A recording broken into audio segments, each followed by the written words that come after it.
Loneliness is the coat you wear, a deep shade of blue is always there. The sun ain't gonna shine anymore, the moon ain't gonna rise in the sky, the tears are always clouding your eyes when you're without love, baby. Emptiness is the place you're in, with nothing to lose, but no more to win. The sun ain't gonna shine anymore, the moon ain't gonna rise in the sky, the tears are always clouding your eyes when you're without love, lonely. Launched in 2022, this controversial and purposely vapid universe filled with Pop-Tart deep characters. Hey brother, saw your video, and first I want to thank you. You correctly classified it as trade. I appreciate you getting that right. You've got viewers who value what you do, and I wish you nothing but the best. And you've made it clear through some pretty witty words that you're not a fan of our work. That's completely your right. It's gonna have to be a different man.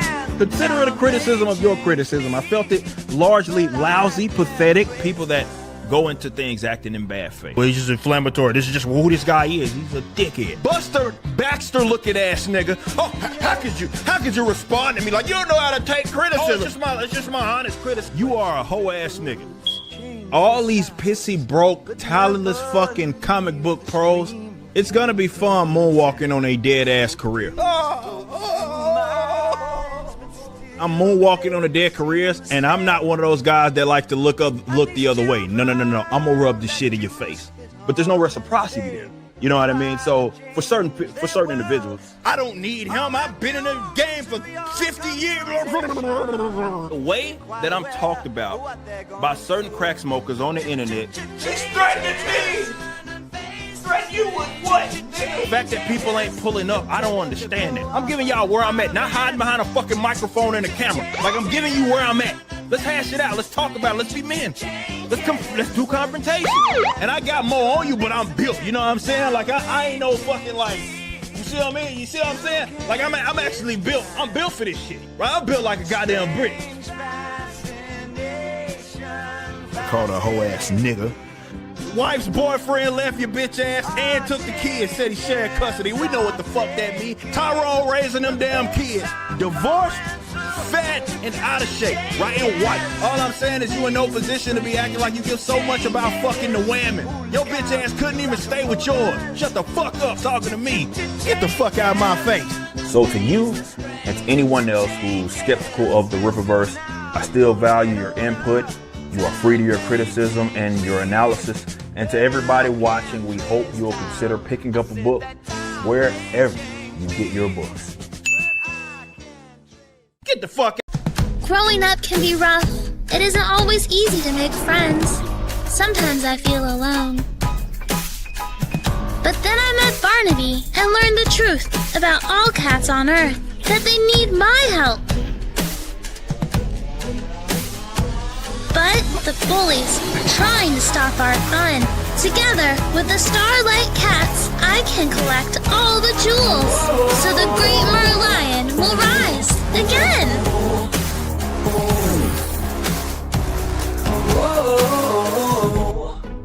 Evil alien rats called the Barracan live to devour all life forms. In this action-adventure 48-page graphic novel, Rebecca is swept up with the Starlight Cats into an intergalactic conflict. Together, they have to find the power to stop the Barracans, who are determined to conquer Earth. Only Rebecca and this elite team of cosmic power felines can summon the magic needed to end this universal infestation. This is Starlight Cats, Book 1, Mer, Lion, Rise. Back this project today on Back Me Bro. Why wouldn't you support crowdfunding?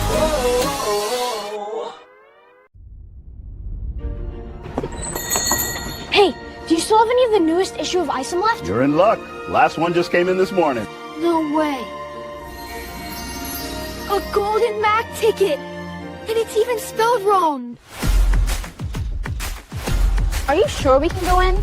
This sign says private property. The ticket said to just, pull up? The boss will see you now.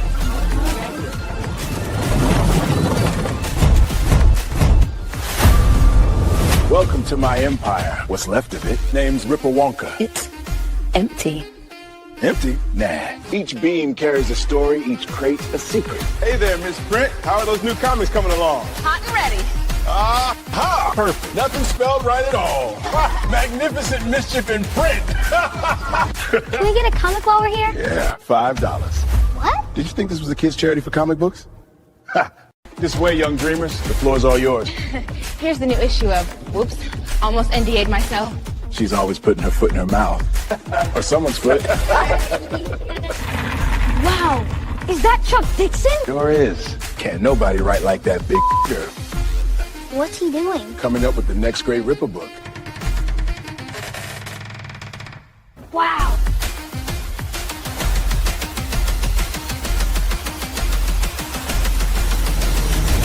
Hold an ocean of caramel so rich it hums when you open the lid, and then, oh, Riley Clipperworth, get out of here! Be gone! Buddy Battalion! Lively adventurers, wonders await behind every door. Pronouns! Pronouns! Come along now. Shut up! Can we see some comics being made? Ha ha! Oh no, that's all done in Brazil. Come out, Laska Saska sisters!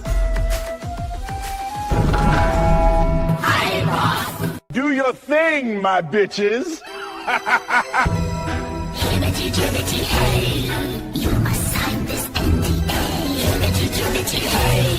God damn! Those are some fine ass bitches. We will win. We will win. We will win. We will win.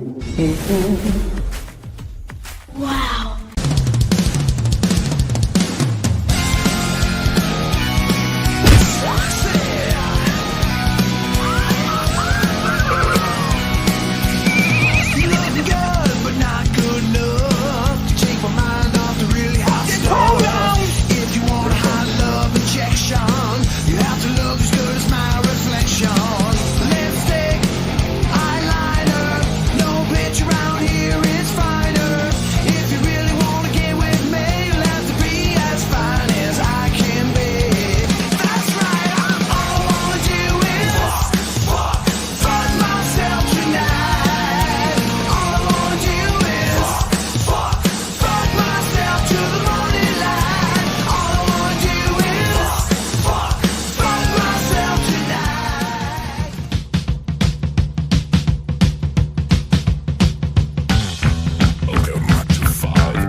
Yeah, all right, everybody. Hello. Good evening. I'm here for the shit takes and have a good laugh in the boat. That would be me, I guess.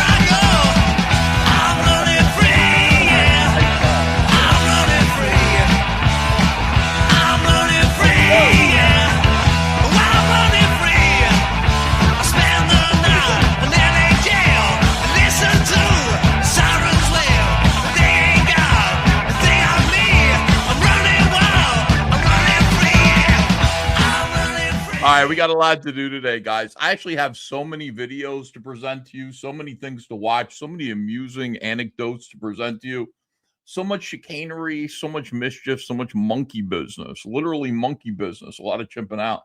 We're going to have a good time tonight. If you want to join me, if you want to hang out, if you want to stay here on Comic Artist Pro Secrets with your Uncle Ethan, the TRASHCAST show, it is a privilege to have you. I don't take any of you for granted at all. I'm very, very happy that you're here. I hope you're happy to be with me too. Great to see you. So many, says White Guy McGee. Well, I mean, let's take a look, okay? I like to do this and just show you guys a little preview. See that? That's a lot of fucking tabs. That's a mundane Matt level number of tabs that are open now for you guys tonight. And they're all, I swear to God, they're all beautiful videos. Sturgis went to the Alamo. We got to watch Sturgis. And by the way, Sturgis also released, oh my God, an awesome video of him eating airplane food, which should be great. I think we're going to enjoy that together. Eric July, bunch of Rippaverse videos, once again, coping and teething, trying to convince people that his company was never political. Some people are like saying, like, Ethan's sick of talking about Eric, or the Eric July content is winding down. Yeah, I mean, but still, it's fun to watch him try to shift directions here. He's kind of like, you know, full starboard, and just kind of trying to you know, convince the SJWs who DEI hired him, because that's what he is. He's a DEI hire, that he was never political. What are you kidding me? I'll dance to whatever tune you want. Eric's going to tap dance to whatever tune Hachette asks him to. Doc Brewski says Ethan and Matt sitting in. Oh, at first I thought you meant Matt Martin. I was like, yeah, me and Matt Martin sitting in a tree. No, you mean Matt Barr. I'm enjoying talking to Matt Barr on Finatra's channel, hanging out in you know, hanging out with the scum and villainy over Finatra. Poor Finatra, such a good guy, and he just lets the worst people in the world kind of just stream with him. I'm not saying that Matt Barr is one of the worst people in the world, but his chat is interesting. Hermetic Signal became a member of the channel. Thank you so much, Pat. I'm not going to be judgmental at all. I love everybody lately. Everybody. I love everybody. Back Me Bro is live right now with the first campaign. You guys know this. A lot of people trying to count Comicsgate out. A lot of people trying to hit that. How many is it, like a 10 count for boxing and a 3 count for wrestling?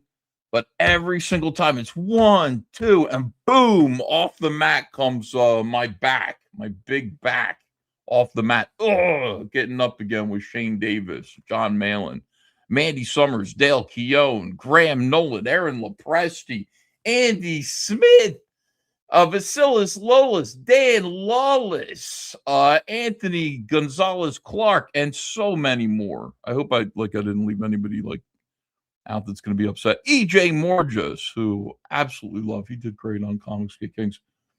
Back Me Bro live right now, and it's doing pretty good. We're really close.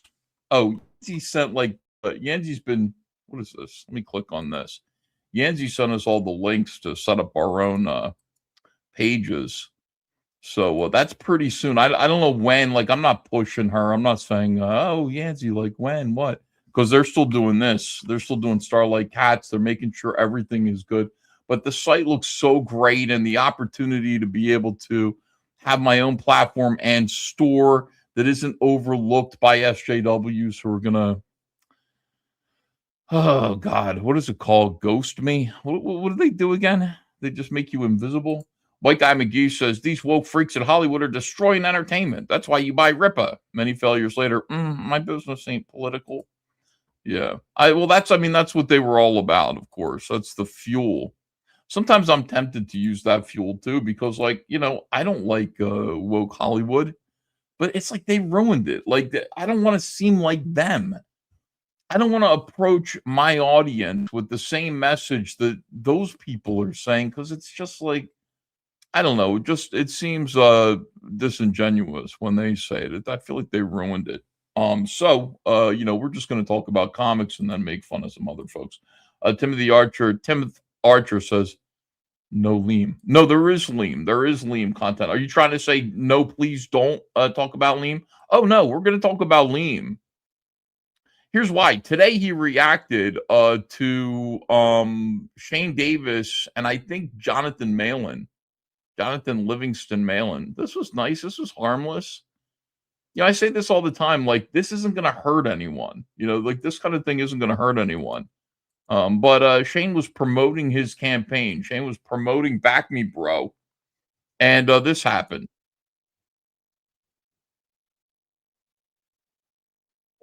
Why you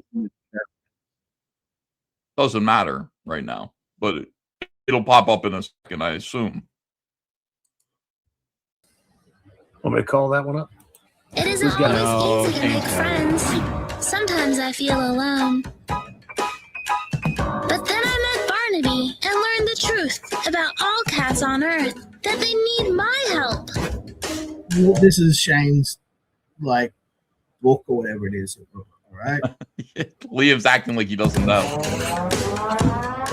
But the bullies are trying to stop our fun. Together with the Starlight Cats, I can collect all the jewels, so the Great Merlion will rise again. Yeah, beat up those bullies.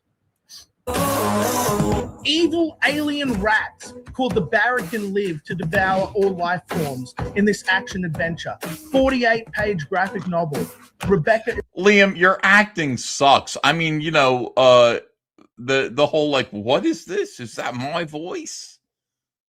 Is ridiculous. Of course you've heard of this. Somebody already told you. You already listened. Swept up with the Starlight Cats into an intergalactic conflict. Together they have to find the power to stop the Barracans, who are determined to conquer Earth. Only Rebecca and this elite You got team Liam to do of this? cosmic powered felines can summon the magic needed to end this universal infestation. This is Starlight Cats Book 1, Merlion Rising. Back this project today on Back Me Bro.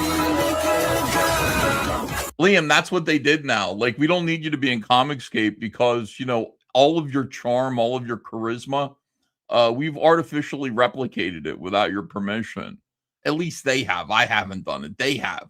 So, you know, we don't really, like, I know you're like, I don't need Comicscape. Well, we'll see about that, Chappie. We'll see about that, my friend. But yeah, like, they don't need you because, like, everything that you had to offer, we fixed it, we borrowed it, we stole it with the computer. So this is good. Now we can just we have the charm of Leem artificially injected. We did artificially inseminated all of our campaigns with the charisma, charm, and timing of a young Liam Gray. Yeah, man. You got like Liam to fucking promote for you? Yeah.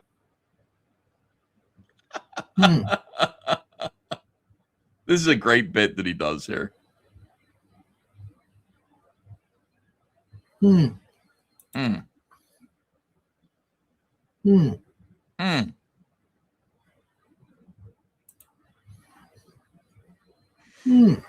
what do we do? They've outsmarted you again, Leem. This is Liam's face right now, like that.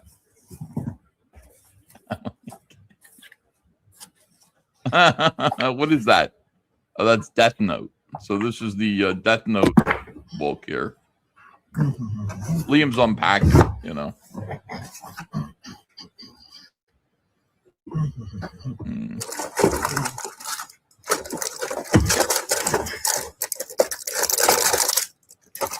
Make a little more noise, please. 1 minute, guys. We'll get back to it in just a second. Okay.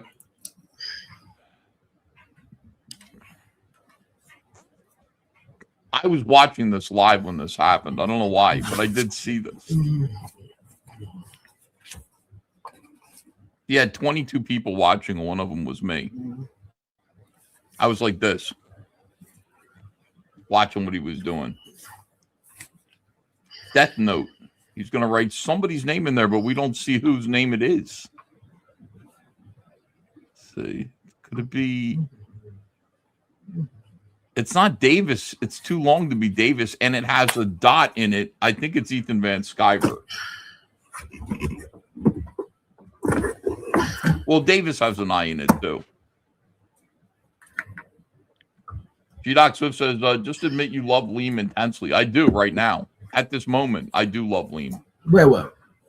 So Liam wrote a name. Where were we, ladies and gentlemen? Leem wrote a name in his Death Note book, and I gave it about 20 minutes. Now I'm blocked in his chat, but I have another YouTube identity. I have another YouTube channel, which actually has like 7,500 followers on it. I don't use it. It's all Caps Comics. So I showed up in there a little bit later to see what would happen. Let me see. So we were talking about something positive. Where were we? Wait. Look at him. He's very happy with himself. Where were we? We were talking about something fun. Where is something fun? Vibe Booster Armor.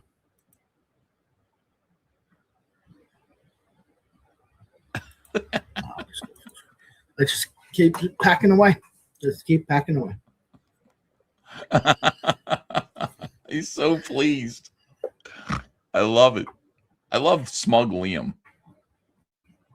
It does make me happy. I think he's having a good time. Where's his chat? Or ask. How come I can't see his chat? That would be. No. But here we go. Oh, he said he wanted people to ask for his permission. But remember, fucking is my favorite. Yeah.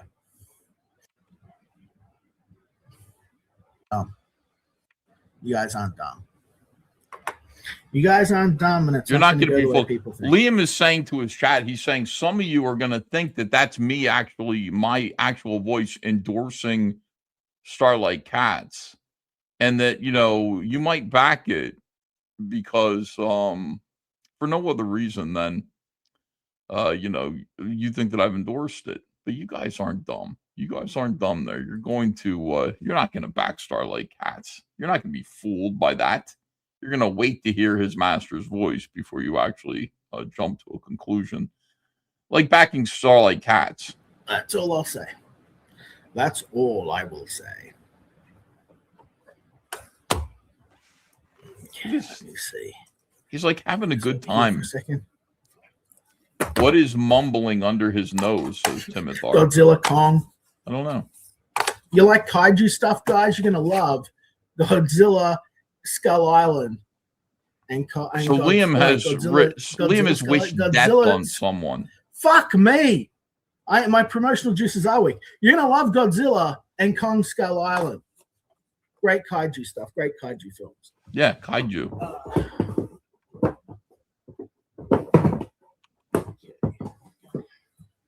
Or two.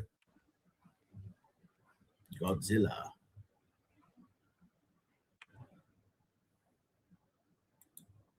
See what happens here. Made the who did he death note? John Shane or Texas Mofo or Ethan? Now the serious man does this to Liam. He blames me for that. I didn't tell Texas Mofo will attest to the fact that I did not tell Texas Mofo to make that Liam thing. All I said was let me have it.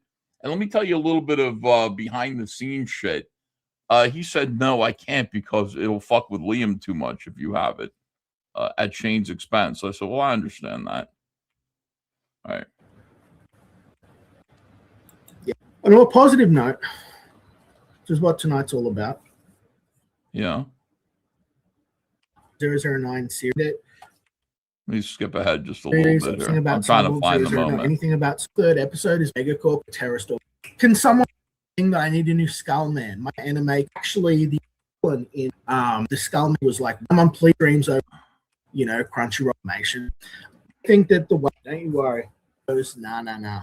Too much money in stock and Skullman. Yeah, like if you could just put it not in the chat. Skullman. Yeah, well, prayers for Oh, there you go. Here it comes. Ethan's been rushed to the ER. Well, prayers for Ethan. So that's me, but under you should be able to know that it's but it could be Andrea. And it says EVS has been rushed to the ER. And this is now imagine Liam just wrote my name perhaps in the Death Note book. And then suddenly the news flash across his screen that I have been rushed to the ER. And this is Liam's reaction to my death. because, or my impending death here, because this is what it would have been because of Liam. Obviously, all of Liam's enemies fall. I hope he's all right. Anyway, but anyway, Liam, you did that. You wrote my name. Than I would get. He said probably more sympathy than I would get.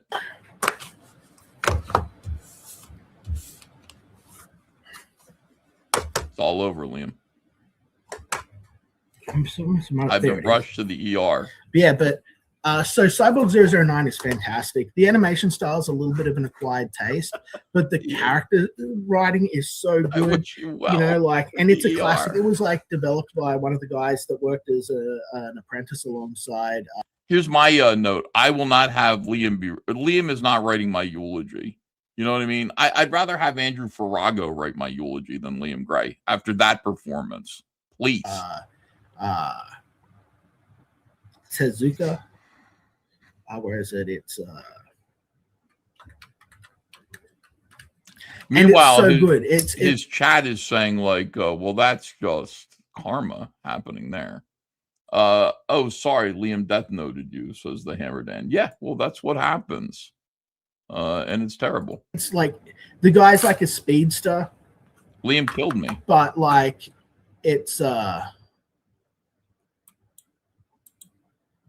hopefully this is the right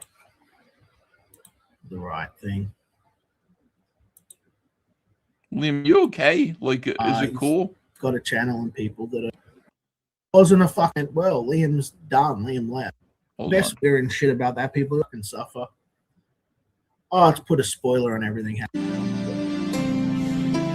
Wait. What? Doing? What is this? Come on. Fucking love it. Look at across the panel. 90s, I think 90s or 60s and 60s. Liam, did you edit it? Did you edit this? Is that why there's no chat? Because you edited out the part where I told, first of all, I said, yeah, things are not looking good. The family will be making a statement shortly. And you read that kind of drably. And then I said, no, it's me, Liam. I'm fine. He edited it out. Liam, that's terrible. That was half of my content tonight, was me practically joking you. I guess you saw through my shenanigans, Liam. That makes me sad. Somebody sent me this, just a little bit more Liam stuff here.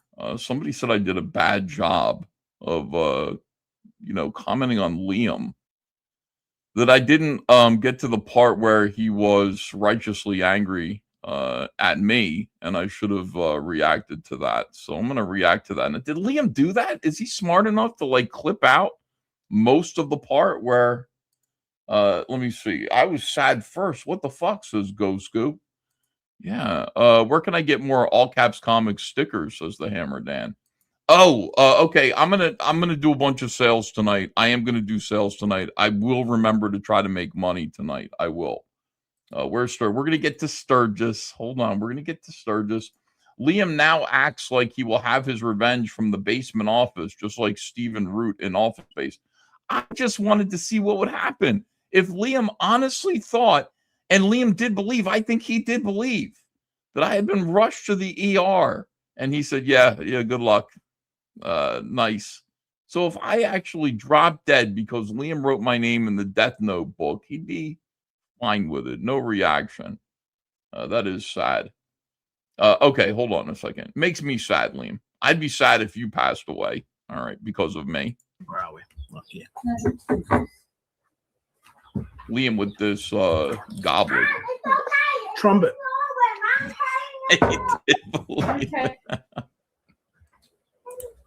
I don't think that I don't hate you. I just think your decisions are exceptionally making things worse for yourself. Tell me how, because this is what everyone says, right? This is what everyone says. Oh, Liam, it's worse for you. It's terrible. It's bad. You're the worst, right? But what other options do I have? believable. Yeah, it's possible. Yeah, and they're our friends now. We've tamed them. You're trained the chicken. It might have been Shane. Now that I think enjoy of it, the with the random eye at the appearances of end. Whimsy Leem. David. Well, that's who I would be all the time if my life was not being constantly targeted, and if my family were not being fucking targeted, and if I didn't I have need to stickers constantly before your live in death noted, please. Yeah, I drank out of that. That's no, it's okay. All right. It's all good. How about David's? I should drink like this. I want to try that. Yeah, you can try that. But yeah, but it's like God gave us chances, Sodom and Gomorrah, but they chose to rebel, and the Bible paid the price. Yeah. I mean, let's just get through this.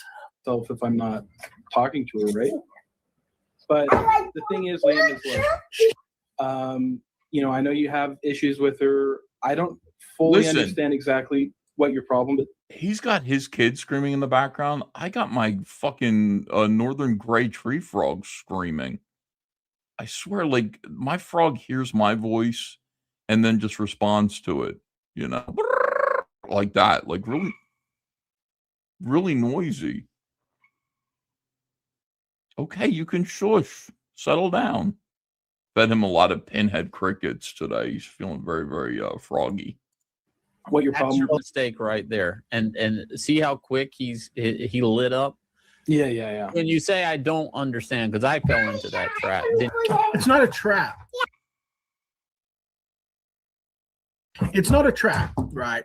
Wanting people to understand your situation is normal, right? Like that's what a normal person does.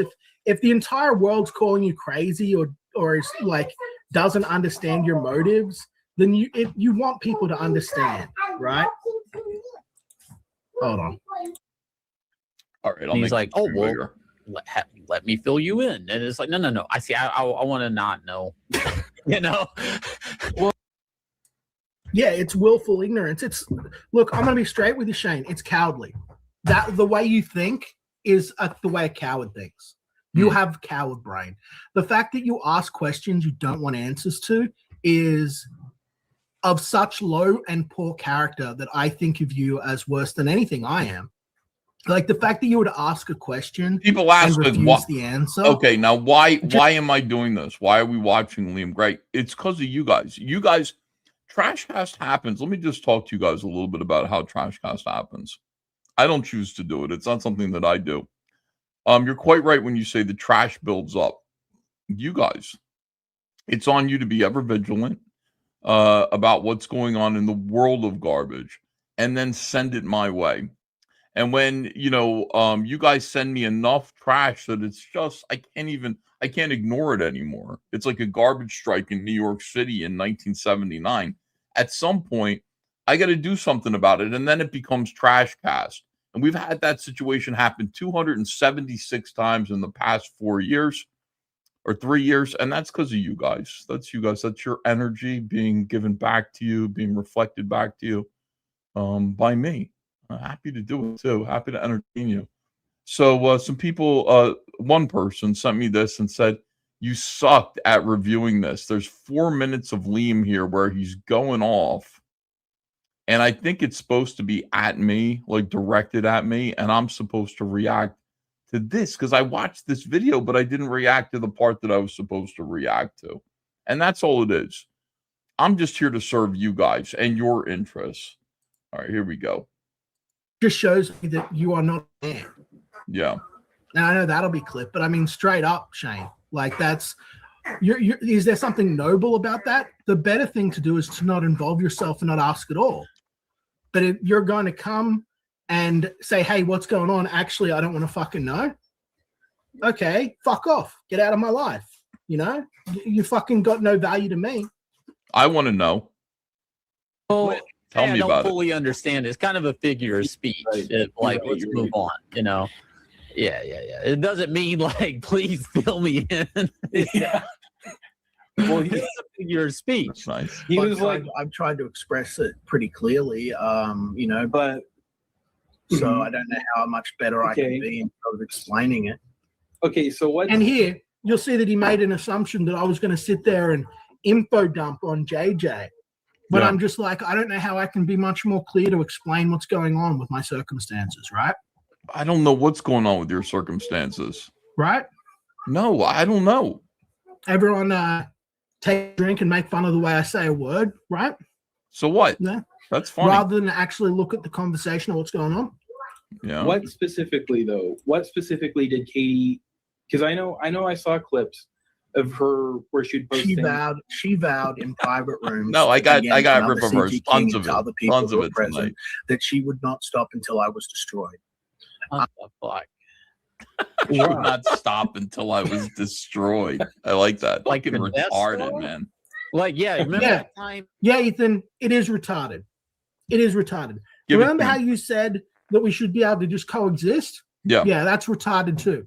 I agree Why with is you, that but apparently retarded? that's retarded.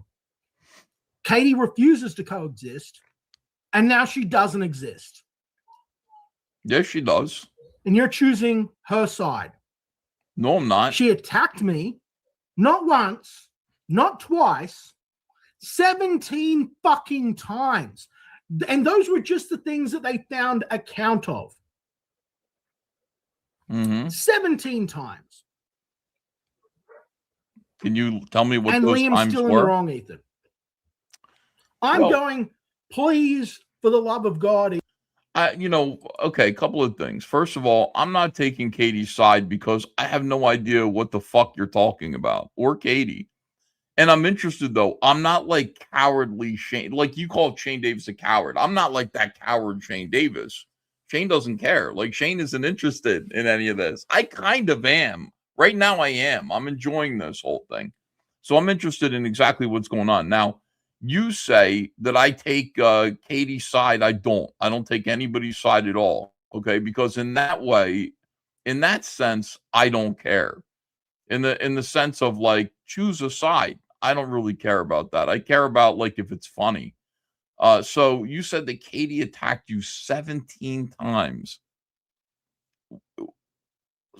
Doesn't seem like a lot to me. That just seems like 2 weeks.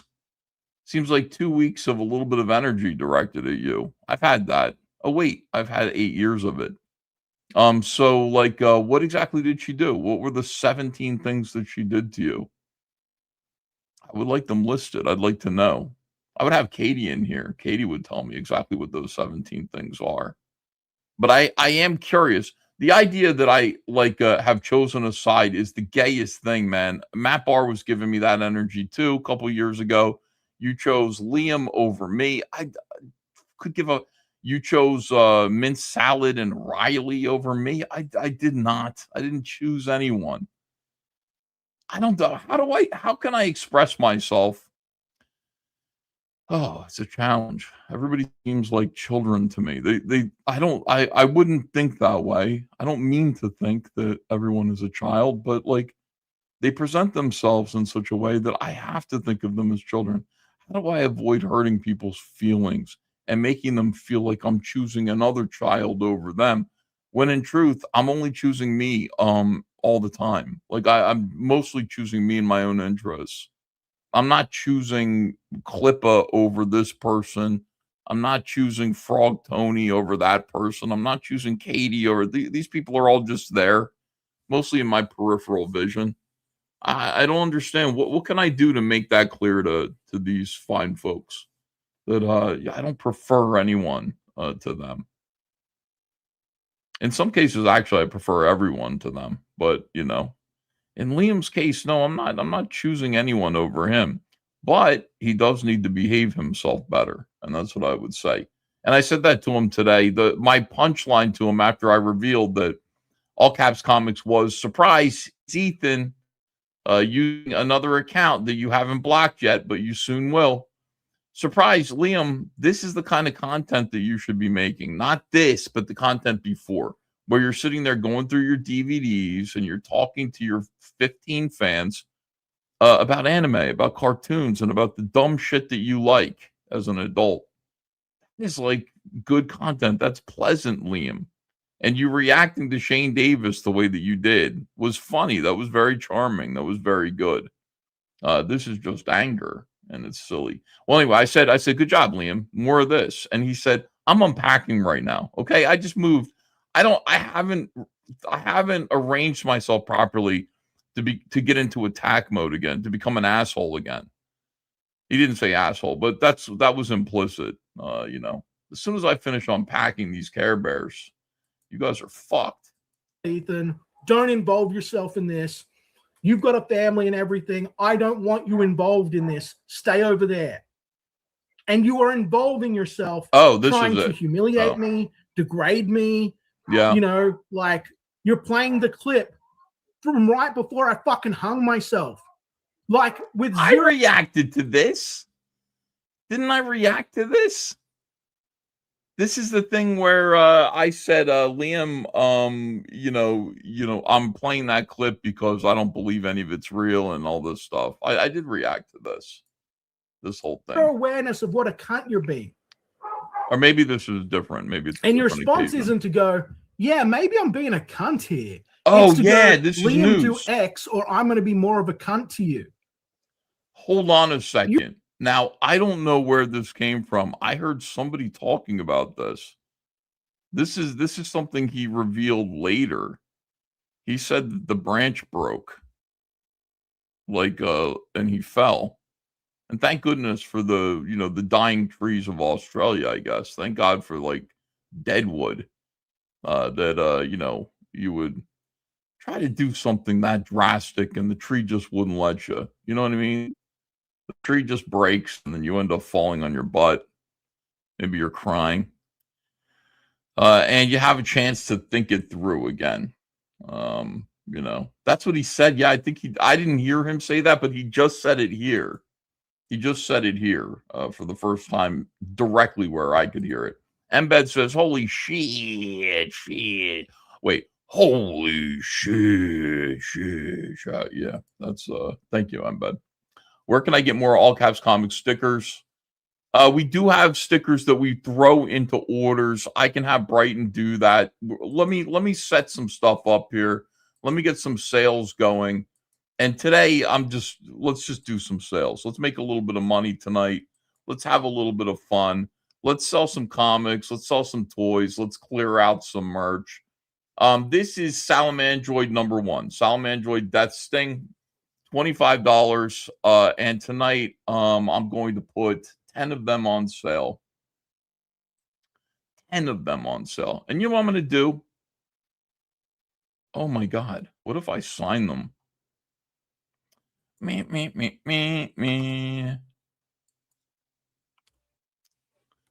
Okay, this is rare indeed. 10. And this means Brighton has to come over and bring all these books over. Signed by EVS.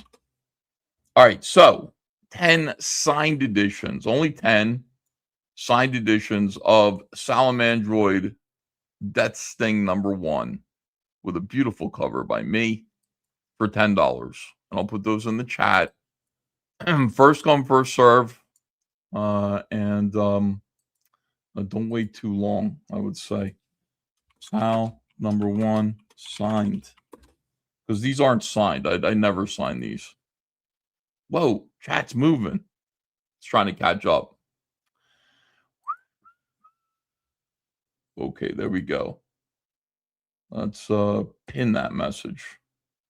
Okay, let me get back to you guys for a second and just take a look at what you're saying here.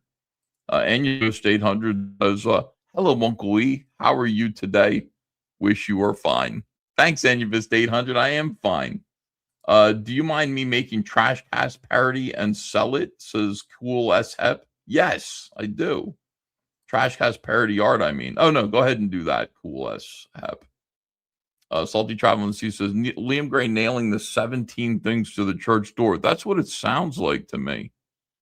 Frankly, it does sound like this is a new form of Protestantism. Protestantism? Does seem that way.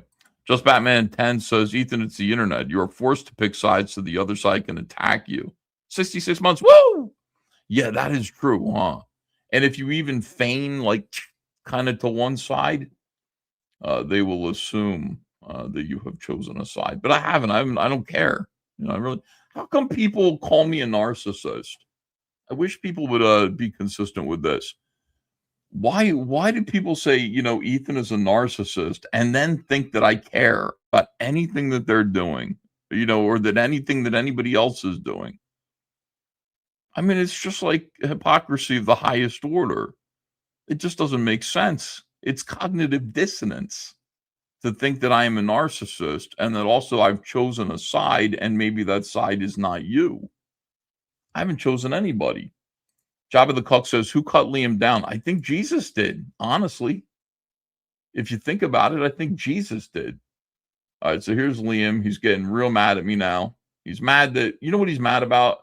He's mad that I played this one clip where he says, oh, I tried. But listen, he doesn't seem to be mad at anybody else. It's always me. It's always me. What about Stimulated Cynic? He plays the oh, I tried clip. And then he says, oh, I tried so hard. He's got that going on. It's a much better clip. He doesn't get mad at him. He only gets mad at me. To blame for everything. Oh, I tried, says Mean Bob Games. All right. Yeah, guys, like, out of sensitivity, don't send me any yellow super chats. I did say that, like, if you send a yellow super chat tonight, I will play the I tried clip. Boy, I really hope that doesn't happen. Because that would suck. I want to do that. Well, Ethan betrayed Liam first, I guess, says Andrew Campbell. Me first. Okay. You're already being a cunt to me, dude.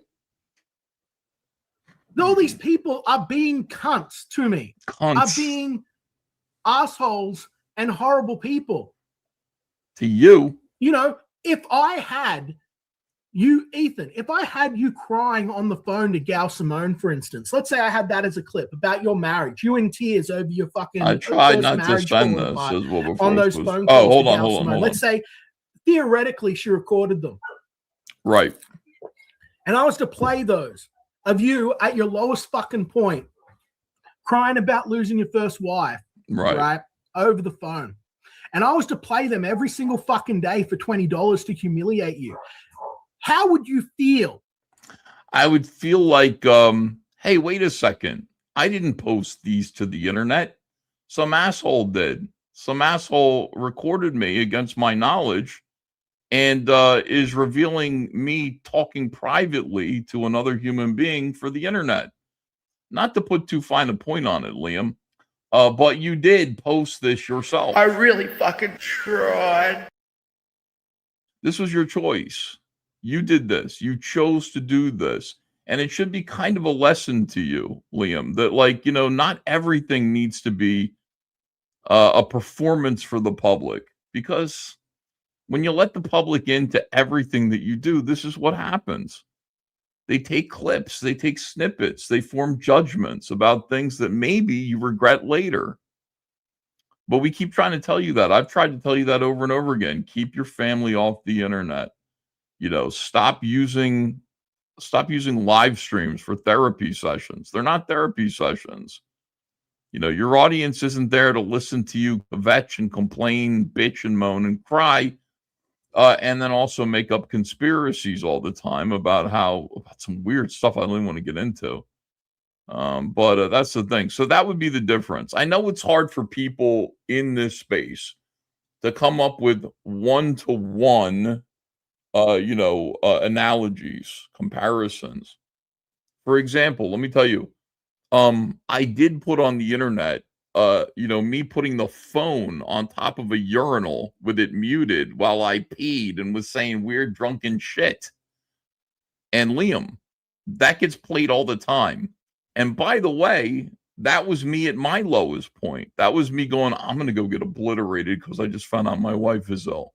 So I'm going to go out there. I'm going to get fucked up, just fucked up. One of my friends said, you're trying to erase yourself right now. And I said, I didn't look at it that way. But maybe subconsciously, maybe that's what it is, But that gets clipped. That gets played every day, 50 times a day by these retards. People that I don't hear you calling cunts for some reason. You saying, oh, I tried is kind of funny. And I told you why it's funny. It's funny in spite of the fact that, you have made no effort at all to do anything that would improve your standing in your life. Why is it so hard, by the way, to in this space to like make apples to apples comparisons about things? I don't understand why people do that here. Like, people don't understand, like, there are direct analogies. If you wanted to sit there and say, Ethan, you forced me to suffer through this one little video clip of me at my lowest for laughs.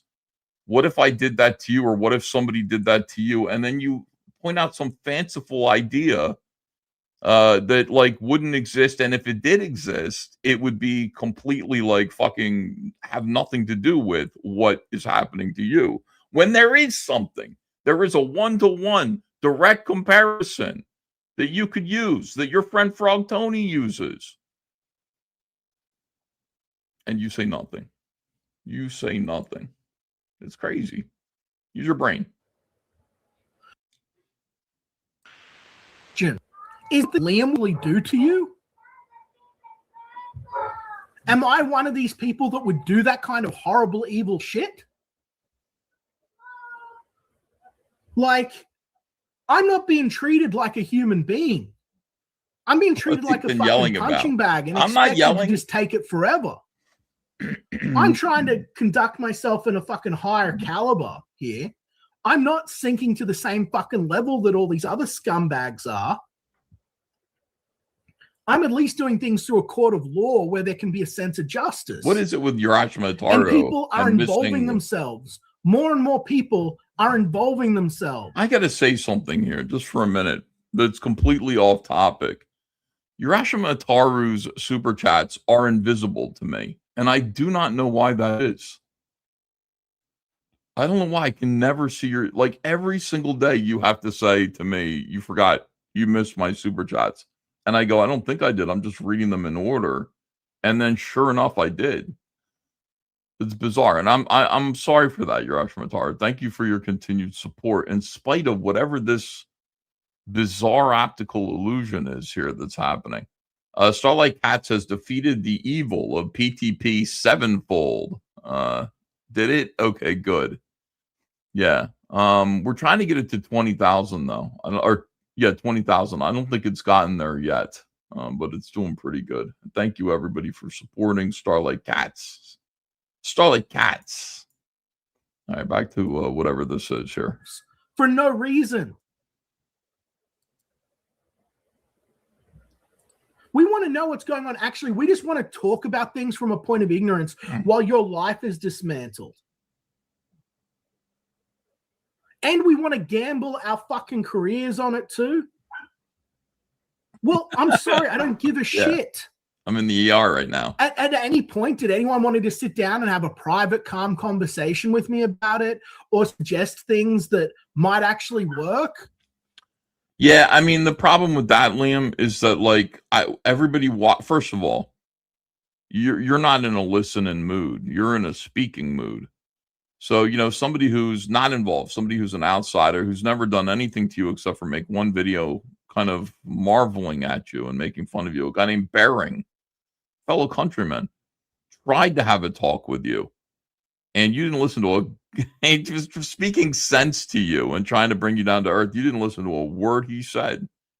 You thought like Bering talking to you was an opportunity for you to convince him of your POV rather than to recognize that the wider internet is seeing that you are somebody who is going down a dark road. Maybe you should listen and change your ways. You sat there and tried to shout down Bering until he laughed and just gave up, which is like not great. So why would they? So in other words, when you say, can we have a private conversation? I think what you wanted was just to yell at more people. I'm not in a car with you. You know what I mean? Like, I'm not in the back seat of your car while you're driving precariously down some road and wherever you live towards the police. I'm not here to listen to you scream. Urashima Taru says we're only $494 away from 20K. Oh, well, that's nice. He's an Australian brick wall, says Johnny V. Good. Yeah, 100%.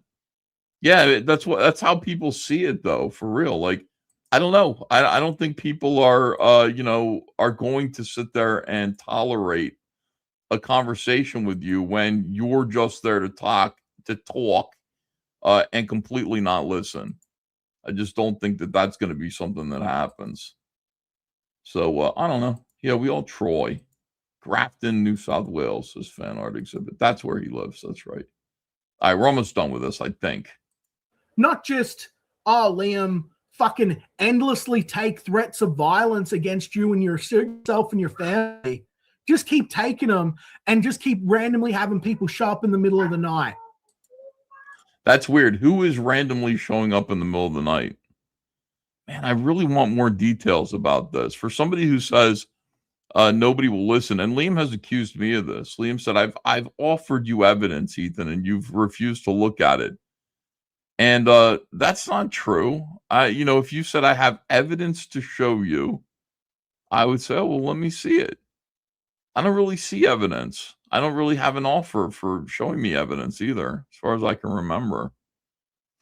Leem has never come to me and said, I have all of this to lay out to show you to prove my case. That, I have the police banging on my door at all hours with the riot gear and guns drawn because people are, what is that called? People are swatting me. Liam said he's been swatted like 30 times. That's like Patrick S. Tomlinson level swatting. Like, wouldn't you talk about that? If I got swatted once, you guys would never hear the end of it. I would talk about that all the time. Like, hey, I got swatted. Let me see, bro. He made a whole AI cartoon about the incident. It's all there. Will Studios, he made a whole AI cartoon about the incident. It's all there. I haven't seen that. Tomlinson has the evidence. That's actual evidence. And then the other thing is, like you said, I know some things. Like, I know that you said that, like, Riley put your child in a cartoon or a video or something like that. And I saw the cartoon that you're talking about. You're both koala bears. And it was like, I can't even remember what it was, but the point of it was that, like, you're not paying attention. You're endangering your child. And there's quicksand. But, like, it was just a little baby koala bear that represented your child. It wasn't your child. He didn't put your kid in there. It was just a cartoon of a baby koala. So there's a lot of, like, dramatical bullshit, Also, evidence is not proof, says Left Nuts. Yeah, it's like, but I mean, I see stuff like that and I go, there's like, what I do know, you might have more stuff to show me, but what I do know is fake and gay. Your complaints are not valid. In like that instance in particular, just in maybe everything else is real, but that instance in particular, fake and gay. So there. That's a you problem, Liam. No, I don't have to live that way. No one should have to live that fucking way. That's what your advice means when you're giving me this big brain fucking idiot advice. Hey, Liam, just keep letting these people fucking rape you financially. Finally, we got to the word rape. Let me see. Embed says, I heard Liam designed the costume from Metropolis. You mean the silent movie from 1930? He has the props somewhere. Hang on, they're here somewhere. I think my child ate them. Yeah, it just seems unlikely. If he said he designed the props or the costumes from the movie Metropolis, which was a silent movie that's 100 years old and in the public domain, that's definitely a lie. Okay, because he's not that old. Jose says, are you going to watch EJ's latest video? His delusion is unmatched. Maybe Leem. Yeah, I got it pulled up here. I got a bunch of stuff. I'm in no rush tonight. I'm just chilling. You guys want to rush me from video to video. We never get anything done, and then I get complaints. So we're going to take our time, guys. Just chill. We got 769 people watching here on YouTube. That's pretty good for a Tuesday evening. Who's raped him, says Mike T57. Well, I don't think he means literally raped. I think he just means that's how he feels by the internet. At large, he feels like, raped. Raped is the word. Yeah. Okay. A little more of this and then we'll move on. Liam is still mad. And literally terrorize you with threats of violence and trespass and vandalism and assault. 6 cases. Financially and sexually, Fago says. Financially and sexually? It's jokes. It's just the internet, bro. The internet punched you in your face. Yeah, right. The people that are sitting in fucking lockup over this, they're just imaginary. It says, it's like shooting wombats back home. Then Shay Davis comes in with a funny voice. Yeah, like what the fuck? Perfect. She's trying to destroy me, so I've got to destroy her first. That's right, Ethan. And that's what you've involved yourself in, JJ. Yep. You've involved yourself. So now you're a target, too. And I'm used to bullseyeing womp rats. Yeah. I think it's kind of funny, too, because, like, Southern women... You know... Go ahead. Wait, I can't. Was that you? I was just gonna say, you know, Southern women are kind of intense. I think I made him wouldn't laugh. Be shocked if Katie did say something like that. Like there was this kind of Texas mofo had this clip where she was like, "Frog Tony's gonna boil. He's gonna boil alive." So it's like, yeah, I don't know. Maybe she did say something like that, but like she just means that, you know, if she did say that, it's like, okay. Look, I mean, I'm sure Katie's got a mean streak. I'm not saying she's an angel, but I mean, she probably will say. You know, here's hold on. the thing. I want to address this. I want to address this. Okay. You're not paying attention to how much worse it has gotten for him. You're giving him terrible advice, is leaving him no place to return from. I have no place to return. It's already as bad as it can be. Oh my God. Like, I don't know what fucking fairyland, like, and as for it being worse, how's this any worse than ever before? This is just the same thing as I always deal with.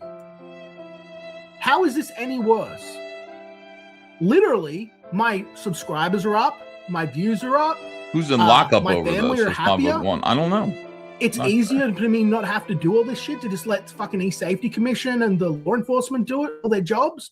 I don't have to fucking sit here and go through everything like this. The only reason I'm going through this is because fucking I like JJ. And so I'm going to torture myself in the hope that there's some sort of fucking reason that gets through so my intent is understood. Yeah. Not that that ever matters, because I'm guessing that after I end this stream, I'll never fucking hear from him again. What? Because that's how this goes. And poor Katie will be on there next week crying about how hard her life is. Meanwhile, there are no comments from Liam in people's comment section cheering him on. There's no fucking, you know, oh, go get him on all of this bullshit that fucking she's doing. Calls to action. Liam, what in the world are you talking about? You sound very upset. Would you like cookies and milk? Liam, why don't you come sit down and have cookies and a glass of milk, and we'll talk it through, you and me, buddies. And then I'm going to put 5 limited print bundle, number 12, 4 prints. That's 5 total. Look at this. Batman and the Joker, Cyberfrog, Rainbow the Brute, and Napalm. And Kelsey Shannon's Cyberfrog American Hopper print, previously $100. Let me see. We're going to revise this listing down to 50% off. Tonight, $50 for 5 prints, beautiful signed prints that are already in the warehouse. Brighton's waiting to send them to you. I'm going to have Brighton do eBay Live or whatnot, too. I think that would be pretty cool. You guys would be able to, like, actually interact with Brighton, you know, in his warehouse and say, purchase things from him directly. Okay. Prince.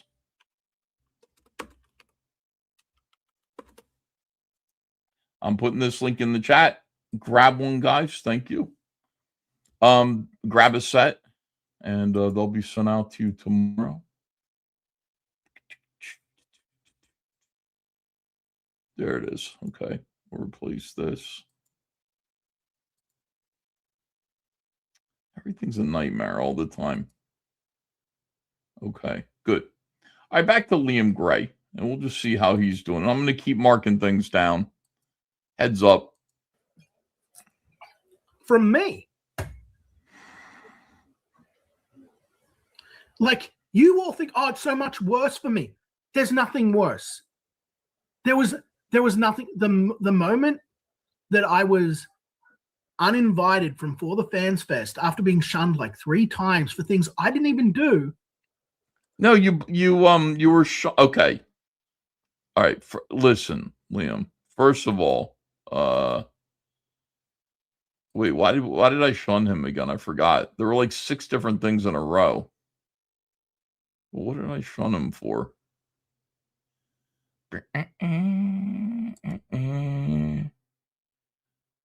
Shout out, thank you so much. I got a nice coffee tip. Thank you very much, Strayvig. I'll take a look at that right now. I think I shunned Liam because like his behavior was crazy for the Kings. First he did the thing that he did, which I felt bad about. Let me see. This payment went to your well, where's the okay. Is this it? How come like literally everything is difficult for me? Why is it that like it seems like I'm stupid? No, there's no message. There's just okay. There's no message this time, just a nice donation. And thank you. I'll write back. Thank you so much. I appreciate that. In this time of hardship and tightening economy, your donation means the world to All Caps Comics. Okay, that's nice. It's better than just thanks. You know what I mean? It's nicer than just thanks. I want to send people nice messages back. Yeah, that's why there was a bunch of stuff that he did. And then he struck Katie and took her channel down. And at that point, I said, I'm going to have to turn my back. At this point, I'm going to have to turn my back. Why does he act like people take advantage of the fact that I forgive and forget too quickly? And then they go, I didn't do anything wrong. And I go, I know you did, but I can't remember what it is. Yeah, the tracing was bad. Everybody hated that, but that wasn't enough for me to shun him. Everybody hated the tracing because they said, this is Liam like trying to sell work that isn't his. On the plus side, he also I did shun Jay Bama too, yeah. All right. I feel like I'm being gaslit all the time. You're crazy, Ethan. You don't know why you shunned me. No, wait, I do. I remember shunning you and it being hard to do. I was like, I don't want to shun Liam. Shunning Liam is kind of an admission that, like, I might not have been correct about Liam. What if I wasn't correct? I've already got John Malin reviewing Dino King, checking my work. That's not good. What if John Malin checks my work and decides that I was wrong about Dino King? That sucks. All right. Things I didn't fucking believe or say.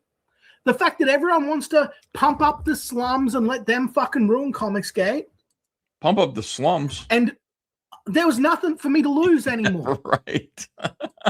It's so much worse for me. Nothing is worse for me, but I can make it worse for everyone else. I can just spend money. What was my stupid decision here? Lawyers, come on. Man. And it's annoying, but I don't care. I don't care anymore. My wife says you should have done this before. My wife's supporting me with this. She's like, finally, you do what you need to do. Your wife shouldn't support you doing dumb shit. None of these other people have people posting their residential address every fucking day, emailing their neighbors, contacting their neighbors, putting them into the fucking ranger station in Grafton when you haven't lived in Grafton like 4 or 5 years for like animal abuse and shit. Like just doing everything they can to try and cause fucking financial harm and ruin to my life. Nothing has changed for me. Sweet. Can you let that sink into your fucking head? How much worse it has been. Why does he talk to people like this? Can you let that sink into your fucking head? No, maybe not. Maybe I don't want to. Maybe I don't care. Maybe it's not my problem. Maybe it's your problem. Cyberfrog, I got this nice page back from the colorist today. It's absolutely beautiful. Look at Cyberfrog too close to the TV. I like getting colors back and just enjoying them. Let's enjoy hold on a second. Let's just enjoy this for a minute. We got a news reporter in Philadelphia. This is Action News. Channel 6 Action News. Dun, dun, dun, dun, dun, dun, dun, dun, dun, dun, dun, dun, dun, dun, dun. If you're from Philadelphia or the tri-state area, you'll know what I'm singing. You'll be like, oh, that makes me feel cozy. Because that's been the theme for Channel 6 Action News as long as I've lived in New Jersey, since 1980. Hasn't changed. So there he is. He's on the scene. He's by a bank, and there's like a big hole, bored into the bank. And Cyberfrog's watching the newscast. He's watching the cops look at the holes dug through the wall of the bank, and he's too close to the TV. And Salamandroid tells him he's going to like ruin his eyesight. And Cyberfrog says, "I hope so." And then like you go down here, and you can see like, oh man, inside the vault, there's some really nice graffiti. I don't know what it is about like black people and why they have to do this wherever they go. Like, why do this? Does anybody want to look at this? Why do they have to make this shit?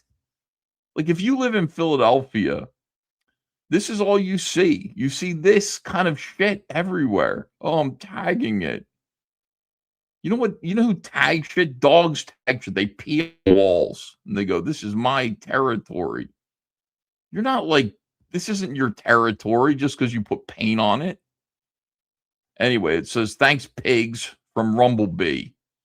And you can see they're taking pictures of it. There's like garbage on the floor of the vault, the bank vault, which has been emptied.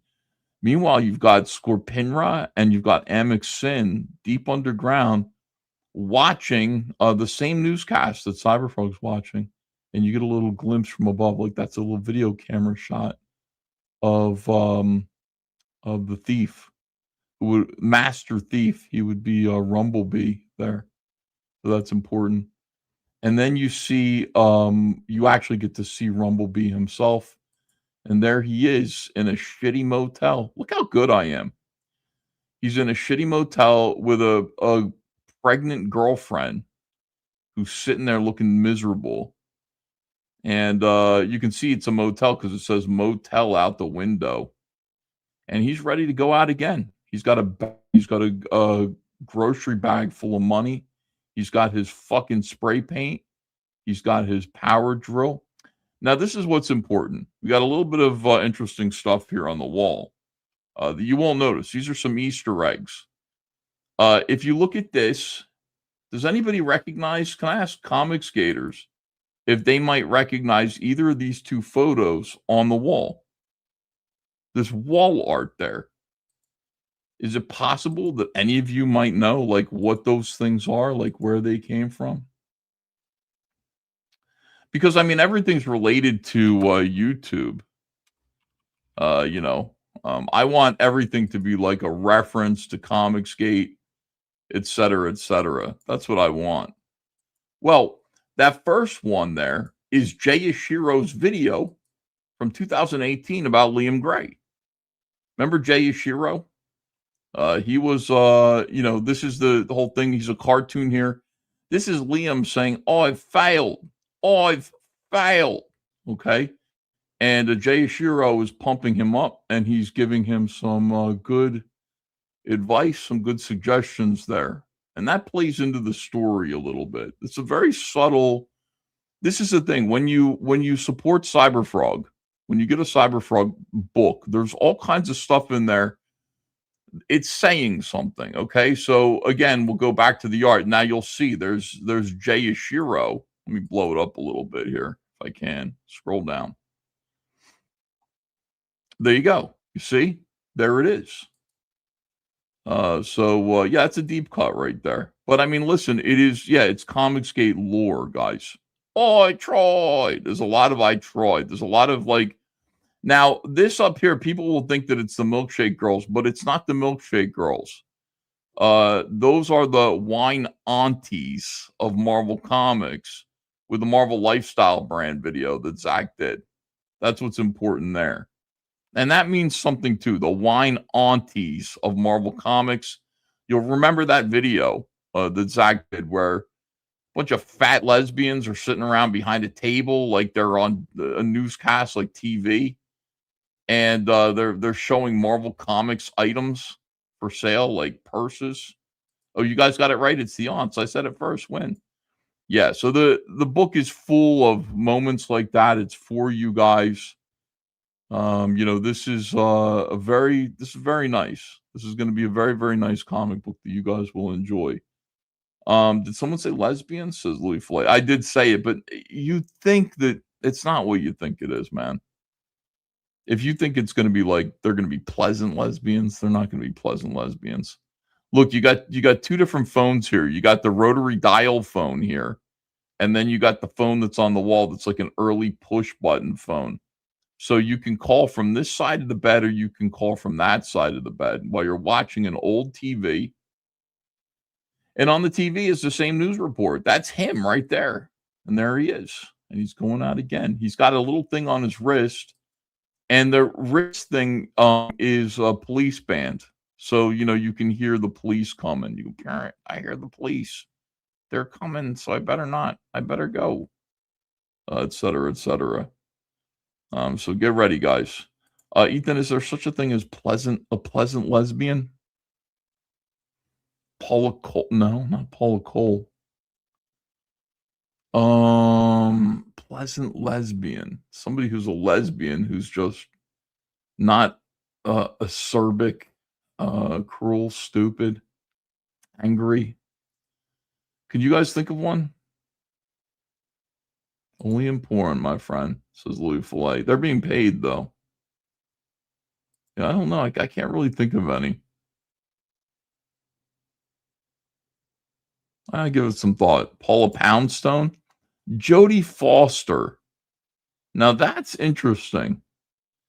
Jodie Foster, the most pleasant lesbian that you can think of, who actually inspired a gunman to go shoot Ronald Reagan to win.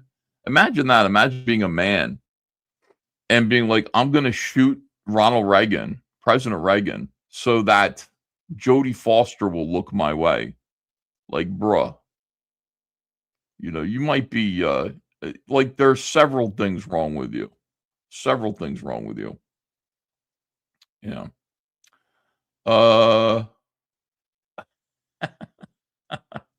What's the difference between a lesbian and a woman, says Joe Anon.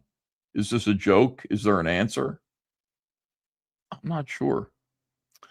Got a couple pieces of original art available right now on eBay. These are all for bid. They started at 99 cents. Look at this beautiful Hal Jordan drawing. This is up for bids right now. It's like 3 days. This double page spread of Heather Swain and Deathfly also available right now. This is gorgeous, super detailed. This is from the same Cyberfrog comic book that we're looking at right now. Beautiful Heather Swain, Deathfly, double page spread. Kind of interesting what I'm doing here. I'm funding this book with its own original art. I'm funding it. I pay for the colors, you pay for the lettering by selling the original art. Isn't that smart? So go bid on that, if you will. And then also, I think there's one more piece of original art from that same book, and there's a splash page. You can find it, though. I can't find it right now. Let me put one more thing up for sale. Oh, yeah. You know what we have? We only have a few of these, though. Cyberfrog Survivors coloring book. There are only 4 of these left in existence. People were like, when are you going to make a coloring book? We made one. And this is it. The Cyberfrog Survivors coloring book. There are only 4 left in the warehouse. Ya boy Brighton found them. They're really beautiful. They have detailed black and white artwork for color on the inside of Cyberfrog from all different eras of Cyberfrog. I'm going to make these $18 because I only have 4 left. If you don't have one yet, you should definitely get one. Once these 4 are gone, they are gone. I have 1 copy for myself. I think it's on the rack over there. But other than that, gone. Share listing. Other than that, gone. Go click the eBay link. Check it out. Jay Ishiro and Liam Gray. I love it. It's so good, man. I love that I referenced that and you guys knew what it is. Coloring book. Some of you knew what it was.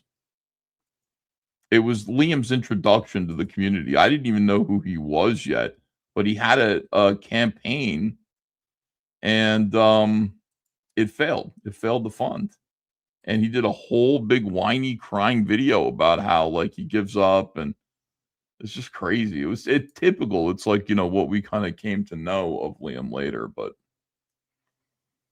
all right, hold on a second. We got some more stuff here. Let me get rid of some of the Liam clips. I think I'm done listening to Liam. Hella Metal 66 gifted a membership. Thank you very, very much. Yeah. Tube Socks 000. Great question. Do you have a target audience, or do you just do what you're interested in? On TRASHCAST, I do what I'm interested in. But, you know, here's the thing. All of this material was recommended by you guys. Maybe not you, but somebody. This is all stuff that's gossip. This is all stuff that TRASHCAST is a show about, like, community gossip, essentially, involving people that are making others feel uncomfortable. Put that nicely. There are people who are making other people feel uncomfortable in this community, and I'm asked to speak about them and just see, like, you know, what I might say about them for you guys. Make sense of things. Let's watch a Rippaverse video. Eric has put out like a bunch of short videos, and they're all unpleasant. Like, they're all really unpleasant. And the first one that I watched was Caro Brown, who was in my face all the time.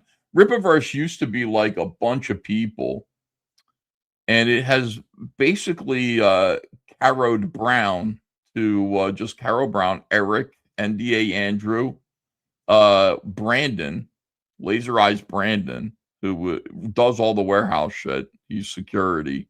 And then whatever, like, Chuck Dixon's still there. Nobody's on the payroll, though. They're all people who are working, like, you know, on contract.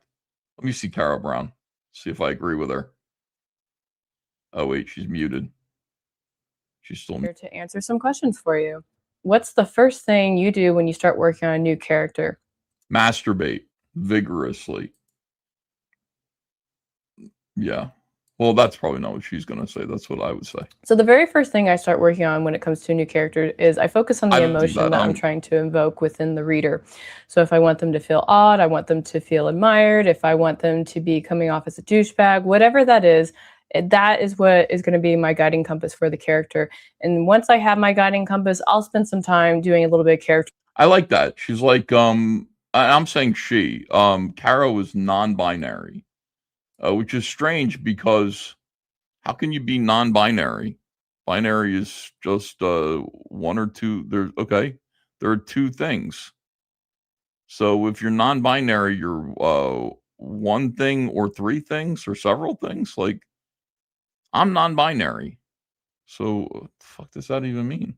Doesn't mean anything really. But Caro Brown says that Caro is non-binary, which means I don't know what. I think the guiding principle of deciding if somebody is what their gender is just kind of like, does it have nuts? You know, that's what a kid would say. Like, do it got nuts? Do it got balls? And answer yes or no would define like its binary purpose, its binary identity, one of the two things. To research on characteristics that tend to evoke that kind of emotion. And then once I have those characteristics, the rest of the character. The eyes are interesting though. She like Caro Brown looks like she was drawn by Tim Burton. Like if you like she's an unusual looking character, which is fine. But if you were to make this a black and white high contrast illustration, it would look like Tim Burton sketched it up for a character in Willy Wonka and the Chocolate Factory, pretty much. That's what I'd think. Everybody's so unusual in comics. Character will flesh out after that. And I feel like this is really important because sometimes what happens with writers is that we'll start writing these characters thinking that we're going to get to that get to that conclusion, but we don't quite get there because we didn't take the time to really like dig in there and make sure that we got the feeling. And once I feel like I'm about 90, maybe 80% there, I will reach out to a person and have them read something related to the character and be like, what did you think of this character? And that's, sometimes I'll be on the mark, sometimes I won't be, and I'll ask. So your whole thing is essentially to go, well, I'm writing a douchebag here. And so you present that character to someone else to read once you feel like you've gotten them to be 80% of a douchebag. And then that person reads the character. And what if the person goes, I think they're reasonable? Do you rethink your friendship with the person who's reading your douchebag character? Or do you try to make the character more douchey? Or does it finally occur to you that you've won and you've created a character that's perhaps three-dimensional and isn't just simply a douchebag or this or that, but many things? How did Richard III make you feel, says Ink Cowboy? She's part of the Heinz 57 genders crowd. I thought that was like completely over with. I really feel like the genders thing was like a funny idea from 10 years ago. Kind of like Pet Rocks, but it's like over with. Like, who still says I'm like non-binary? Who still talks like that? It's weird. Ask them, it's like, well, I was trying to go. That's only millennials, I think. I'm pretty sure that's like a millennial thing. Do Generation Z, do they get into that too? Like the kids that are younger than millennials? Or is it just millennials who decided that they had multitudinous genders? For this, like, in your opinion, like, how could I get there? Hello, everyone. In your opinion, how could I get to making my character seem more like a douchebag? I don't know. Why don't you ask Brandon? What's up, y'all? This is Brandon. I just want to show y'all what came into the Rippaverse warehouse. Let me see it. I'm sorry. We have Smuggler's Stitch, written by Carol Brown. B and Smuggler's Stitch. So, you know, they're like, this is the thing about Rippaverse is that they have ISOM #1 and they introduced a whole lot of characters that really have nothing to do with each other in there. They decided that was going to be kind of the big bang of the Rippaverse. And then they really didn't do that again. There hasn't been another kind of big bang book from which, you know, a lot of interesting characters might sort of be created. So as they find themselves struggling, met with the challenge of having to release 100 books this year, they just don't have enough characters, and they're not really creating new ones. The new characters that they create are extremely derivative, like that Blue Flash character, extremely derivative, embarrassingly so. But they're giving everybody a comic book. So the nerd who created Isom's suit has his own comic book, and it's called Smuggler's Stitch.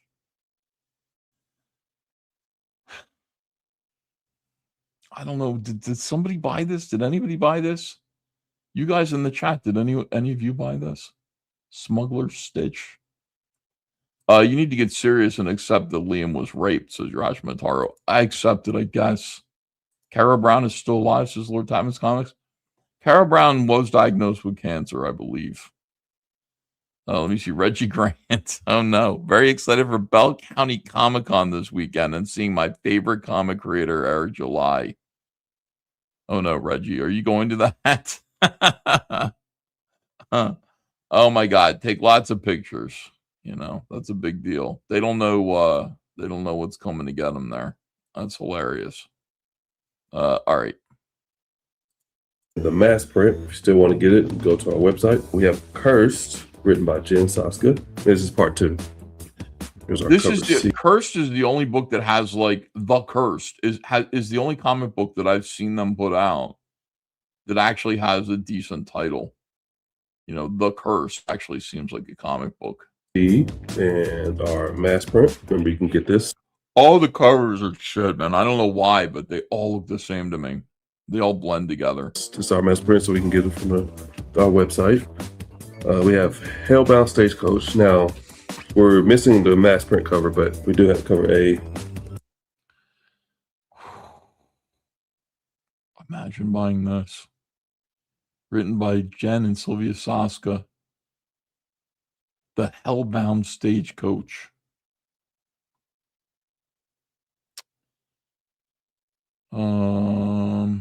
Yeah. And this is written by Jen. No, I think I want to read this one. I think I'm going to buy the Hellbound Stagecoach. I'm going to give it a shot because it's so different than, like, it's not the Rippaverse. It must be related to the Rippaverse in some way, but, like, obviously this takes place in the 19th century, I would think. And the title is so goddamn bland. Like, it seems like a Twilight Zone episode or something like that. What is it? Like, why? Why is this happening? Is this like an attempt to get a movie made? I'll bet Rawhide Kid is better. Rawhide Kid was excellent. It was written by somebody who knows how to write. Jen and Sylvia can't write, but I'm curious. Sylvia Soska, really, really nice cover B here. This is My God, is that really a cover? That's a cover. I mean, it might be a back cover. Why is that a front cover, dude?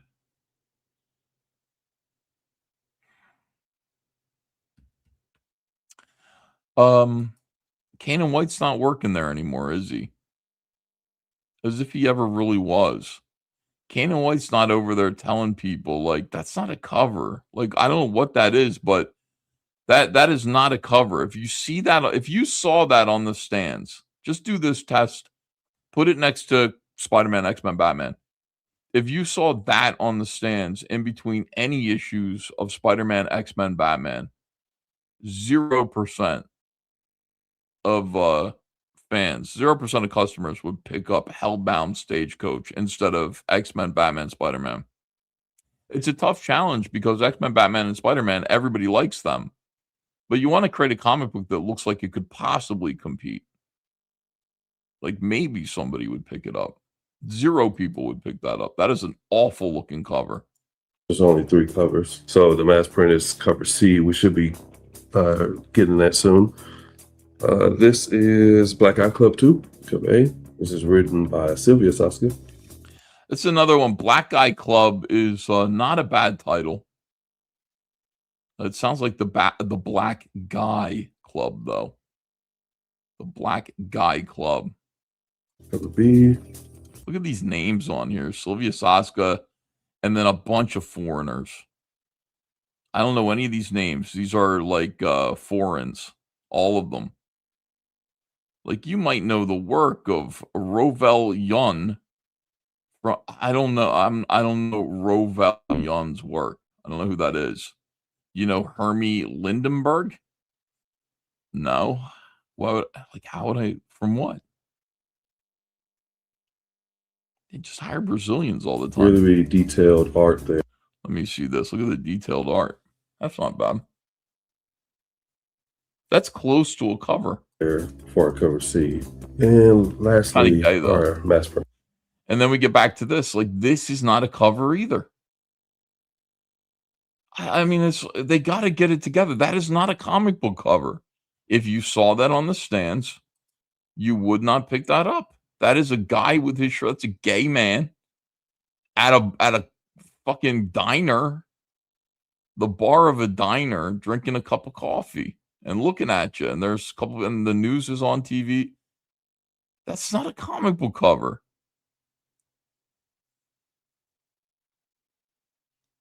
It's like a gay magazine. Like, what is that? How do you not know how to make a comic book? These people have made. There's no excuse anymore. Initially, like, I had a conversation with Shane Davis, like, early on. Shane's like, I see Eric is, like, threatening to hurt crowdfunding. He's like, that's my concern. He's like, I'm not going to get into what you're getting into. Because, like, my whole thing was, yeah, but his comics are terrible. Like, he has no talent. His comics are awful. And Shane said, yeah, but he'll learn. See, the thing is, it's about what his intention is towards what we're doing. He's going to learn how to make better comics. I said, no, he won't, Shane. See, you're thinking of yourself. You're thinking of me. You're thinking of John. You're thinking of the Comicsgate Kings and how we grew up. It took us a while to learn how to make comics, and we got better really quickly because we understood the medium. we were comic book fans, and we have talent. So we got better quick, and we learned how to make decent comics. 2 years in, I was making pretty good comics. 2 years into my first published comic, I was making good comics. But I mean, we're still faced with this, and this is like the guy who drew this is a Brazilian or a Spaniard or something. He's from Honduras. I don't know where he's from. But this was art directed by Rippaverse. Like, if this was turned in as a cover idea, like, you would have said, no, that's not a cover idea. That doesn't draw my eye. That it doesn't say anything. It doesn't make me want to read a story. So we're going to throw this one back, and let's go back and try it again. This guy is like a super sleazy, very wealthy hypnotist. Okay? Work with that, and you can come up with a better cover. Oh my God. Just now, we received The Horseman 3, written by Chuck Dixon. Oh, good. See? Yeah. Now, this is hilarious because I believe that they fixed the semen cover. Nice. Let me see it. See here. And in our mass print. There it is. They fixed the semen cover. Oh, thank God. I'm trying to help wherever I can. You know what I mean? I can't fix everything. But I did make it a point to say, you can't have this body here that's flying in front of the logo because it covers up the HOR, and so all it says is semen. And they heard me. I'm telling you, if I hadn't said anything, it would have been. And some people said, "Shush, don't say anything." I can't not say something. I have to say something. Yeah, but if you say something, he'll fix it. Let it go to print with semen on the cover. Embed says, now they have lost power. They're great fun. Rippaverse's back rooms. The concept of comics described to someone that's never seen Amazing Fantasy 15. What an amazing description. Hilarious. And true. And very, very true. Yeah, I couldn't let that happen. I mean, if they heard me and ignored me and it went to print anyway, that's their own fault. But like, I couldn't do that. Able to get these at Barnes & Nobles, Amazon, Walmart, Target. We also received... Get them anywhere but with us. You know, this is the bad thing about what they're doing. I mean, people are, excited that you can buy, maybe you might be able to buy these books, at some of these retail outlets. But I mean, if you do, you're going to be paying the retail outlet, and Eric is going to receive half of the money that he would if... Why are they telling their fans, say, you know what? Buy from us. Don't buy from Barnes & Noble. If you buy from Barnes & Noble, you'll put us out of business quicker. Buy from us. Buy straight from our website. Low Fat Water says, well, God bless you, Ethan. Thank you. I appreciate that. It's about time somebody recognized my inherent benevolence. Some trading cards, and of course NDA, so I can't really spoil it, but we do have quite a bit of trading cards from all of our different solicitations. But you know what, I'm going to spoil one. That's a fucking ton of solicitations, dude. They have 63 outstanding solicitations right now and more on the way. In fact, I'm sure it's more than 63 now. But NDA, guys, NDA. Oh, we only have one coloring book left. If you didn't get do we have one left? Let me just check real quick here. Looks like, yeah, we do have one coloring book left. That is the pinned item right now. So if you don't have a Survivor coloring book, this is your last chance to get one of the coloring books. Last chance. All right, thank you, Brandon. Spoil one. It says NDA, guys. What's up, y'all? Non-disclosure agreement. That's what that stands for. And what Brandon is saying there is he can't show you what's on that trading card. That's amazing. All right, I'm going to take a break because I'm already aggravated. I haven't even seen Eric yet. Look at this. What is Norfolka? Look at his face. That's a challenge, man. That is a challenge. When I look at this video and I look at that face, I go, I'm going to click. Verakusaki says coloring book is sold out. Ooh, I better come up with something new. If I click on that link, I'm going to encounter Eric July. And I don't think I want to encounter Eric July. All right, let me see here. What can I do next? Hey, chicken buckets are available. Heather Swain action figure. What if we did that?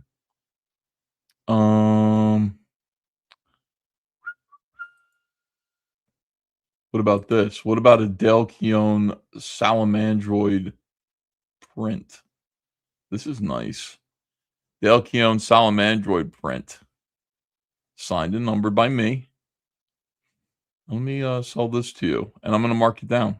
I'm marking down everything. Making money tonight. $10. There are only 15 of them left. Okay. So $10 for 15 of them. Revise. And you'll get this. I mean, Dale Keown, he is the man. Let me just show you this again so you can see how great that is. That is beautiful. Beautiful color print by Dale Keown. All right. Put this here. Keown print. $10. I'll put a poster up too right after this one. First, we'll do this. Keown print, $10. Replace pin message. All right, let me see here. Katie did. Has a bunch of things that are very interesting. PTP went on. We'll get back to Eric July. Don't worry. I will confront that face, and I will get through Eric July talking about the fact that he's not political, telling me what Norfolk is. I know what Norfolk is, Eric. You're not fooling anyone. Norfolk is Norse plus Africa. It's you going, I want to combine Thor with Wakanda. That's all it is. And why do I want to do that? Because I'm black and my bandmate with red hair, well, he's Norse. So like we're like when we're together, we're like Wakanda meets Asgard. In fact, let's call it Asgarth. I don't know what he calls Africa, but I'm sure it's like, Nakanda or something like that. So fucking gay, man. I'm going to listen to his explanation, but first, this is interesting. PTP. Oh yeah, like Shane had like plausible deniability. Like, all right, hold on a second. I got to back it up. I did watch some of this. I think I was on the show. PTP shows up and starts talking a war campaign about Shane Davis. He's very upset at Shane. Yeah, Cursed Heart Creation sent this, so I only have this snippet like she sent. So they were doing you a favor by bringing you on, dude. Listen, I'm not stirring the pot. These are Shane's words. No. Well, here's the thing. I've known Shane for a while. Shane. Yeah, I knew Alex Sanchez a lot longer. You stood behind him all the time, Patrick. I don't even know where he's going with this, but like this scooter he keeps riding, I'm like, I like the scooter he's riding. With it. And Alex will really even back me up on it. Me and Alex were friends, and you were friends with Alex. He's a piece of shit. No one liked him in school. He didn't have any friends in school. You think he got stuffed in lockers? No, but he always smelled like he was eating a shit sandwich. Fat Shane. No, when I started streaming with Shane, I had so many friends from Keyword School hitting me up going, why are you hanging out with Shane Davis? Like, he's such a piece of shit. And I was just like, maybe he changed, I was like, maybe he's cool, and no, he's not. But as soon as I found out that like him and Mandy were in PTP, you found out he's not. Yeah, you thought PTP is like a big child, man. High school never ended for PTP. Like, what a thing for an adult to say. Like, imagine being like an adult and saying, I'm hanging out with this guy. I'm mad at him, so I'm going to let him know, hey, man, when I hung out with you, all my friends, all my real friends said, why are you hanging out with Shane? He's such a piece of shit. And I said, well, maybe he's changed. Like, I'm going to give Shane the benefit of the doubt, but it turned out You haven't changed. Socially, I just want to let you know that like everyone that I hang out with was calling you a piece of shit and asking me why I was hanging out with you, because clearly I'm not a piece of shit, but you are. Like, why would an upstanding, benevolent citizen like you, PTP, he has so much to offer, why would you lower yourself to hang out with Shane Davis, who clearly, is beneath you, beneath contempt? Well, I don't know. Maybe he's just risen to become as good as PTP. Maybe that's happened. Maybe he's leveled up the way PTP leveled up as an artist.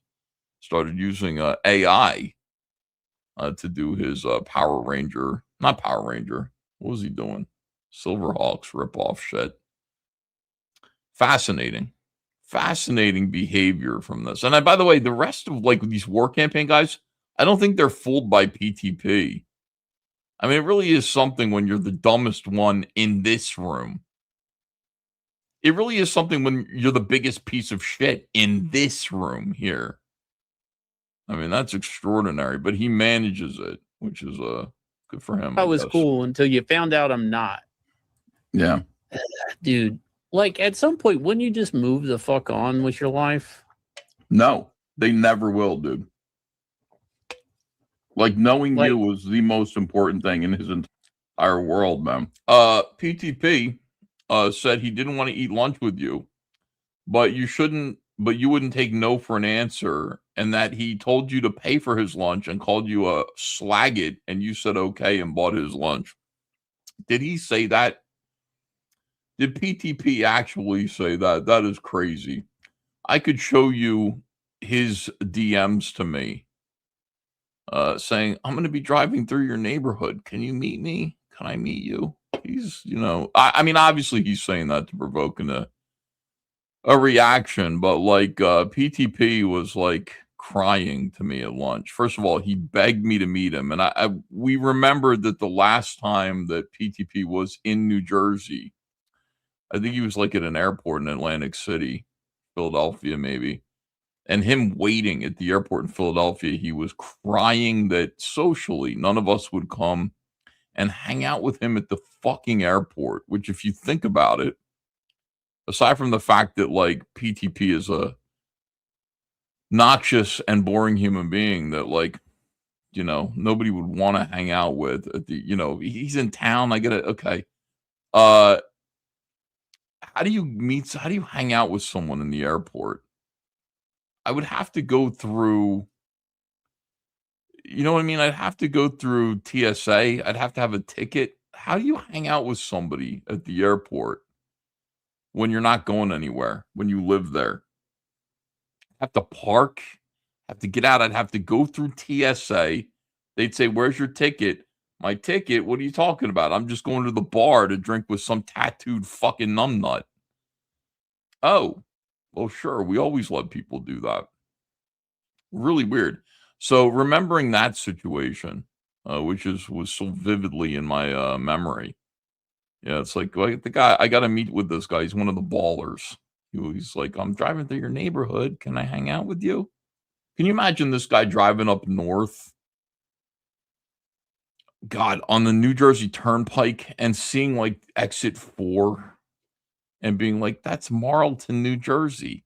That's where Ethan lives, which is what he did. Like he posted like the street sign that said Marlton, New Jersey this way. And he posted that he put that on his Twitter, this faggot. Like, this is where Ethan is. I could go see Ethan if I make this turn. If I make a right turn, I could go to Ethan's neighborhood. That's how large I loom. All right, hold on a second. Let's get back to this. And then like getting raped by it's true. Is this true? Nobody liked you, Shane? Yeah. I like you. Yeah. I like you, Shane. Yeah, no, this is really ex-girlfriend behavior. And this was the thing, okay? So we were gonna replace Mandy with Irene. Oh, no. This is what I heard. And then on that same, who Mandy hated. I got to ask this, like, when you say we're going to replace Mandy with Rini, like, so there are 2 other people there. That would be Dale Keown and Shane Davis. Who makes we out of those two guys and you? You know what I mean? So Mandy goes away from Ballers largely because of Phil Diaz, your friend. And she goes away. And let's just say Mandy never came back and like so on and so forth. Like, was it Shane and Dale? Shane or Dale? Which one of them was saying let's put Renee in there instead of Mandy? Which one of them? Because it was their show. Was it just you? Irene, like fucking no one's From business. All right. Yeah, it wasn't true. I don't think Mandy hated Irene. That I don't know. But what I do know is when Mandy took a break, I had Rebecca fill in. Yeah. And I was also like, well, I can't just keep going to Rebecca. This is like one of those things. And I mean, it does happen where like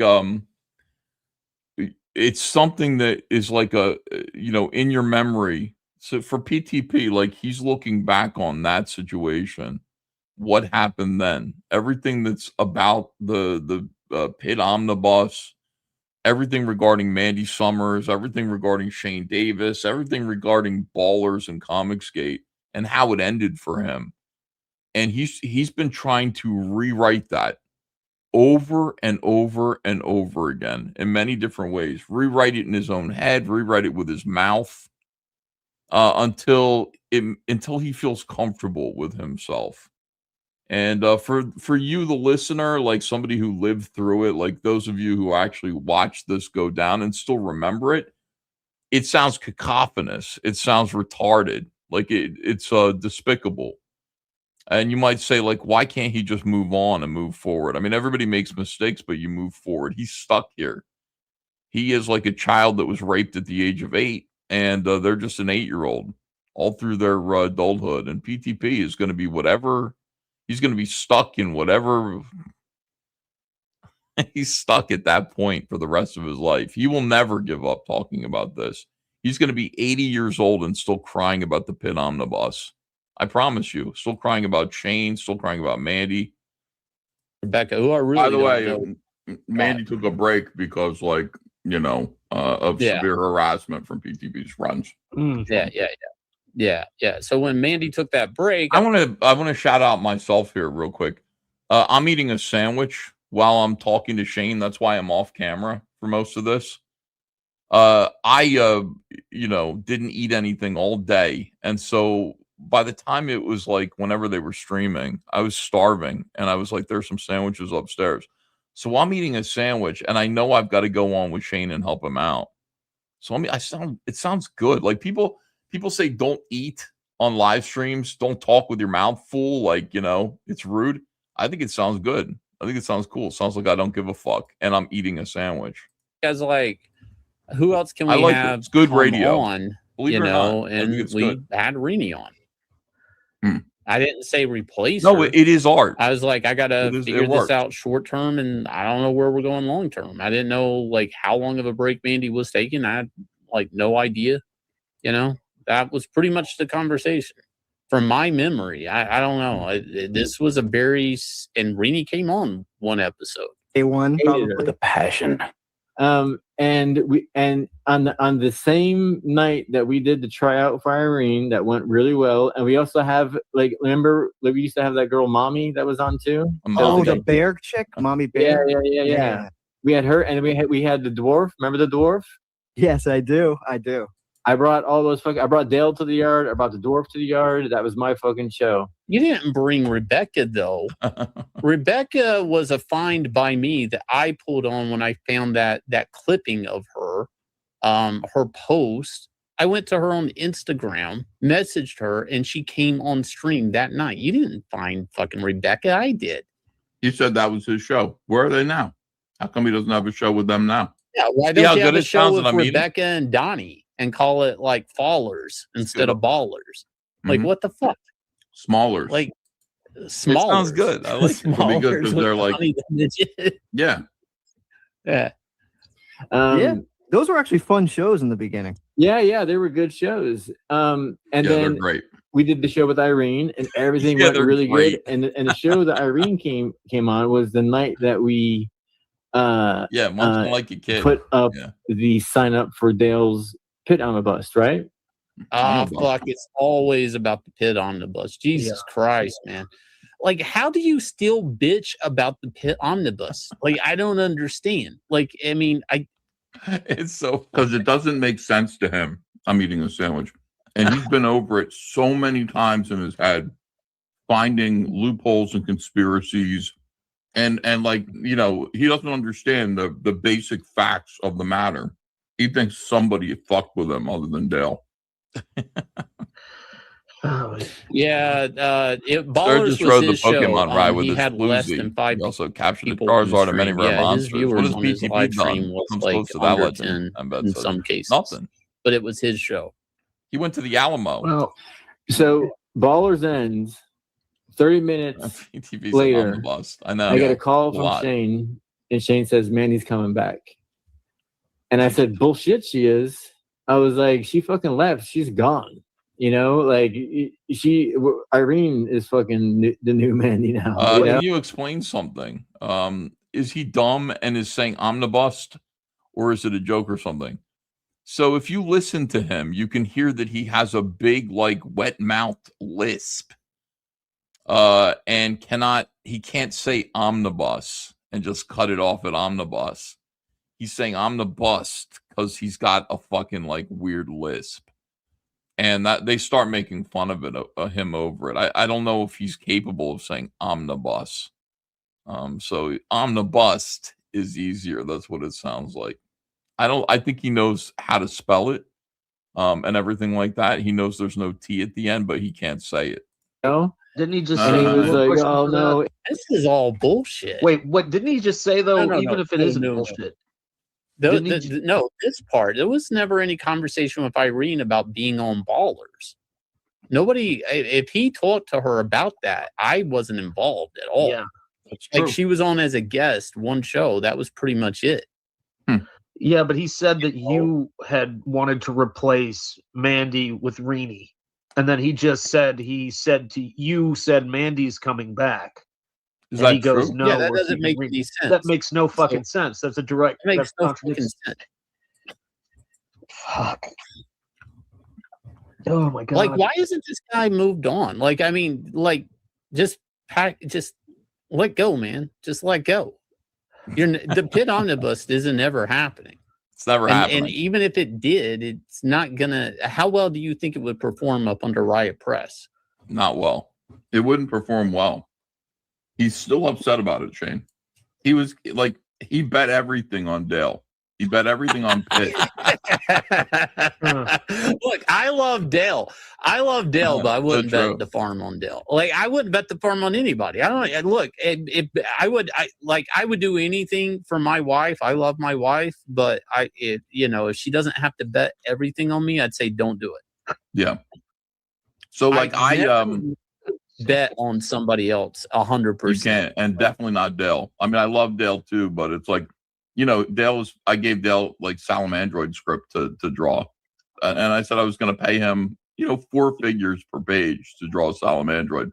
Yeah, that was 2 years ago. I mean, it's like I've got 1 page. You know what I mean? Like, imagine if I was, and I'm grateful for the 1 page. But imagine if, I was. And by the way, my friends, that 1 page is on sale right now on my eBay store.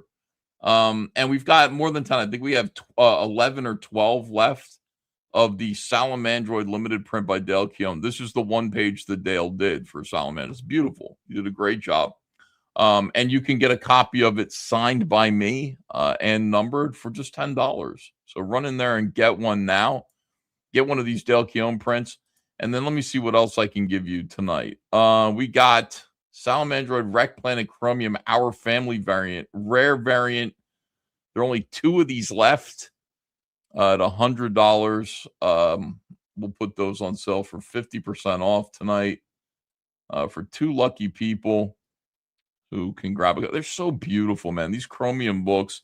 A lot of people talk some shit and say that they're making chromium. They're not. They're making foil. Chromium is a process that was invented in the 1990s, and they were used on a few books, but they were so expensive that people stopped making them. And the technology for making chromium covers basically got lost. But I found the people who made the chromium covers back in the 90s because I went and had lunch with them one time back in the 90s. So I looked them up, found them, and said, "Can we do it again?" And they said, I guess so. So I am the only guy right now who's actually putting out chromium anything. There are people who are putting out very nice foil, but chromium is a completely different process. It's like a plastic mirror. That is just you know it when you see it. And we're putting it out. Shiny is our brand at All Caps Comics. Rec Planet Chromium, our family variant, very rare. Just two books left. Go grab one. Don't miss it, because when it's gone, it's gone. And these are already way too expensive on eBay. Other people who have them up on their eBay stores, it's too expensive. This is good. $50. Go get one. And I'll check back and see if they're gone. If they're gone, we'll put something else up. All right, here we go. Back to PTP lying about Shane. Ending on that. You know what I mean? Like, I staked my business and everything like that on Dale Keown getting Salamandroid done. I'd be pissed. Ethan, I'm telling you right now, though, you take one of those wraparound covers he did for Cyberfrog, just put Salamandroid on it, you put that one page in a book, $25. I'm telling you. That's all it is. $10 right now. $10. Just one page. Dale Keown. Beautiful. All right, let's see more about. Is that it? No, there's more. I got to get more. There's more. There's probably tons more. This is just a clip that's sent to me. If we don't let her on, like we're gonna go to war with her fucking fans. I'm like, I'm just looking at it. I'm just looking at it from Mandy's perspective, a younger, cuter, more talented girl, right? In Irene than her. So I can see how. Well, I mean, that's your opinion, dude. You know, it's like I don't know if it's universally believed that Rini is better looking than Mandy. I don't know if you put that to the test, if you got 100 guys and you ask 100 guys who's better looking, Rini or Mandy, I think you're going to come up with a mixed result. You're not going to come up with like 100% or even like a clear majority one way or the other. Lord Tapman's Comics says Bloodshot #1 from Valiant in '93 was Chromium, right? I think it was. Yeah, I think so. One of the Valiant books was. There weren't too many of them. I remember a lot of variant covers. And I remember Trent Kanuga got a couple of chromiums for Creed back in his Lightning days as well. Tom Book 1 says cuter. Yeah, I mean, look, Mandy 100% says left nuts.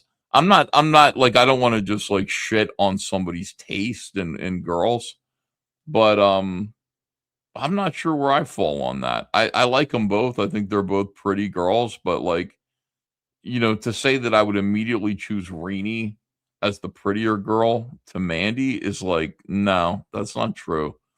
And also, is Rini more talented than Mandy? Rini can draw. Mandy can't draw. But Mandy has like way more charm, way more street smarts. She's just a way, like, she's a better host. She's more talented in that way. And that's a way that's more rare in this community. Somebody who can actually put on a show, run a show by themselves and get a big audience watching. Man, we got tons of artists. We got a lot of them that are pretty good.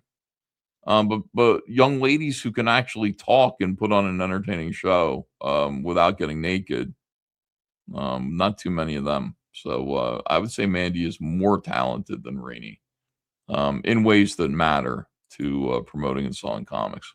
Well, not just that. Now that the Pit Omnibus is gonna. Everything comes back to the Pit Omnibus, but it's not about the Pit Omnibus. It's about who the fuck can print it. Like, who the fuck? I am sorry. Who the fuck? How many years ago was this? Like, seriously, chat. What is this? Like 4 years ago? 3? Yeah, that's true.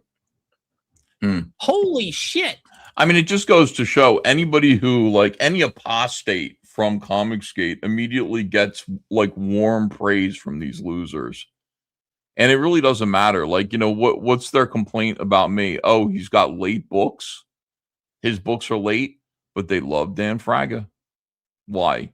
Well, because Dan Fraga was such a disappointing apostate from Comicsgate. You know, he like left, farted on his way out, and then just kind of upset everybody. And then since then he's talking shit, kind of just hanging out with pieces of shit. And it's like Dan Fraga, what a guy, what a hero, until it's like his book is later than Rainbow the Brute. So what do you say about that? I mean, Rainbow the Brute's late, but at least I've put out how many? 16, 17, 18 campaigns I've put out and fulfilled. How many comics have I done? Dan's done 0, but it doesn't matter. They love him. And the same thing with Rini. It's like, if Rini actually came back to Comicsgate, I do believe this is correct. Lethal Diva says, if Rini came back right now, that group would be calling her a whore by tomorrow. They only like Rini because she's not CG right now. Mandy is the better streamer. It's not even close. 100% true. If you guys want like a warm tongue bath from these losers, just leave Comicsgate and just get angry and, cause a big scene on your way out. Joseph Schmuckatelli says, just grabbed Our Family off the eBay deal. Thanks, pal. Hey, man, thank you. I think you'll enjoy it. Read it and let me know what you think. Farted, he shit his pants and then sat down for an hour, says just bye, man. Yeah. Smiller is the same way, right? Liam, like Liam right now is getting a lot of praise from a certain crowd because of that very reason, because he's decided to sort of stand against Comicsgate with people who, like, these guys are real proud of themselves, like Pan and Lord Raptor Jesus and Chris Stanley and whoever this other guy is. Oh, well, Asmat, we've got to take down Comicsgate, guys. We got to do it. We got to take it down. And that's what they do. They've been working on this for 6 years. 6 years. They've tried to take down an internet comic book club. For what reason? That they used to be devout members of. For what reason, guys? It is retarded. Skunk Baxter says, Our Family is sold out. Okay, I'll get something else up there. Hold on a second here. Let me see. Thank you, guys. View listing sold out. Yep. Yeah, I just don't get it. I just don't think it's that important. It shouldn't be that important to these guys to do something like that, to waste all this effort, but they do. This is kind of cool. Let me see how many of these there are. This is a bundle of 4 Chromium. It doesn't have Our Family in it, but it has 2 rare comics. It has I Spit on Your Hive, and it has Ides of March. These are 2 rare books, $200, $100. These books are $25 to $50 each. So normally it's going for $250, and I'll put a couple of these up. See a revised listing here. I'll 50% off like a couple of these sets.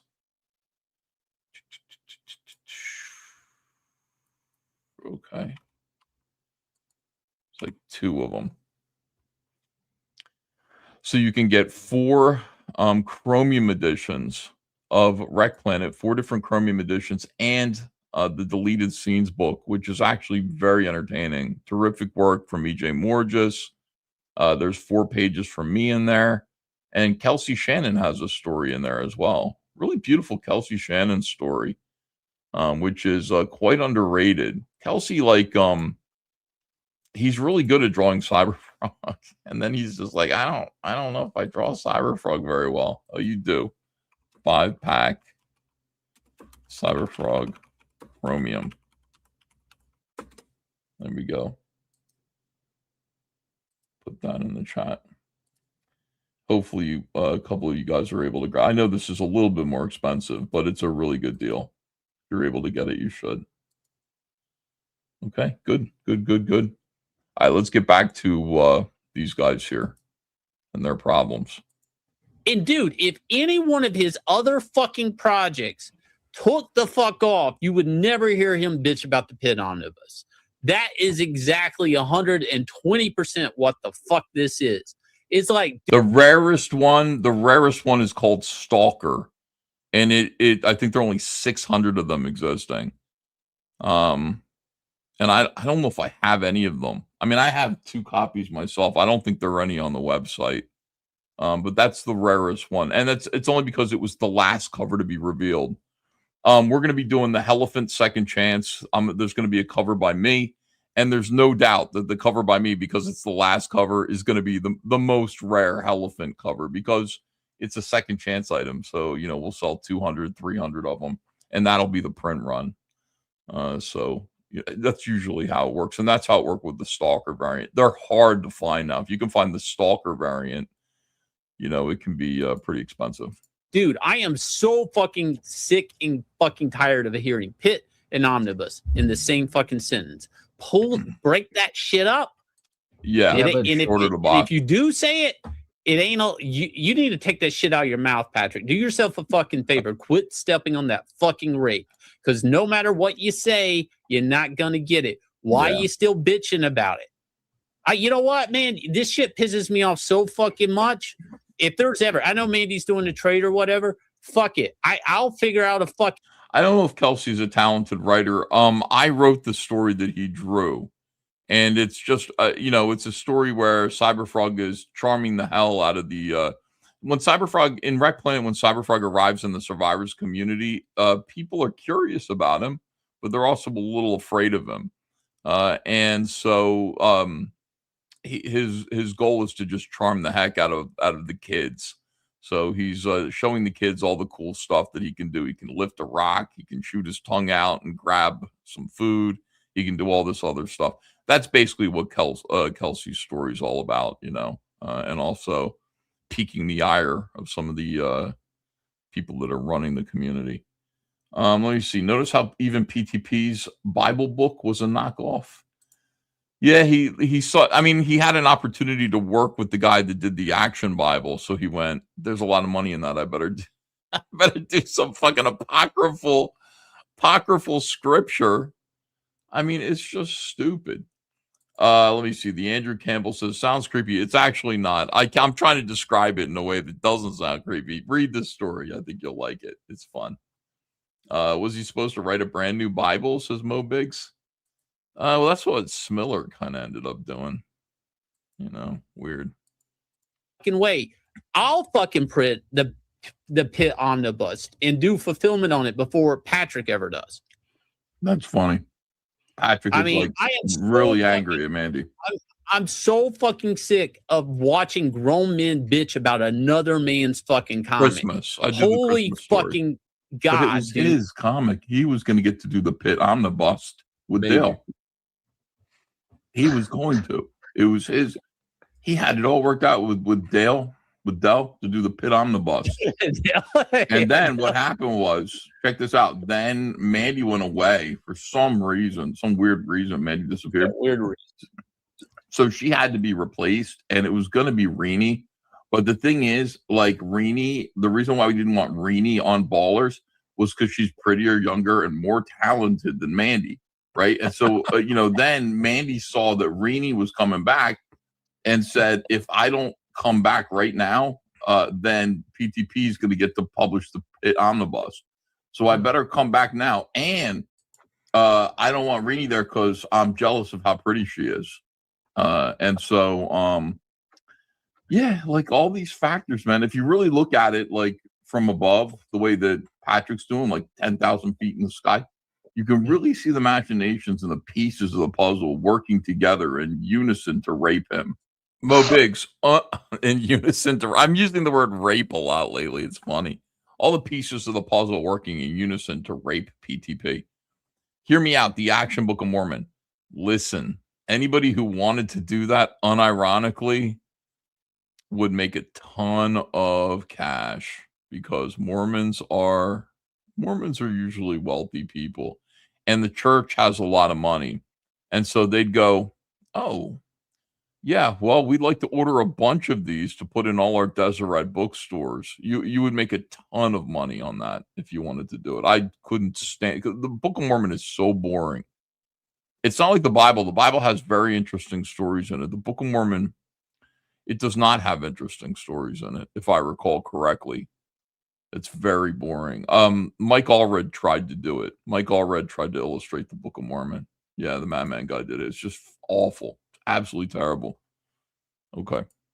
All of the I mean, basically it's the planes are all being flown in a certain pattern in a certain way, landed on the runway. Everything is beautifully organized to create chaos in his world. And you know who's behind it all? You, Shane. And why? Because you had no friends.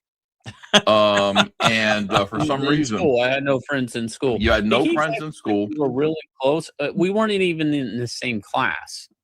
Yeah, that's the thing. And I knew Alex because he worked in the art store. Yeah, it's like, and yeah, Alex, Shane, everybody knew Alex because Alex was good. So even if you were in a higher class, you were like, look at this guy's stuff, Yeah.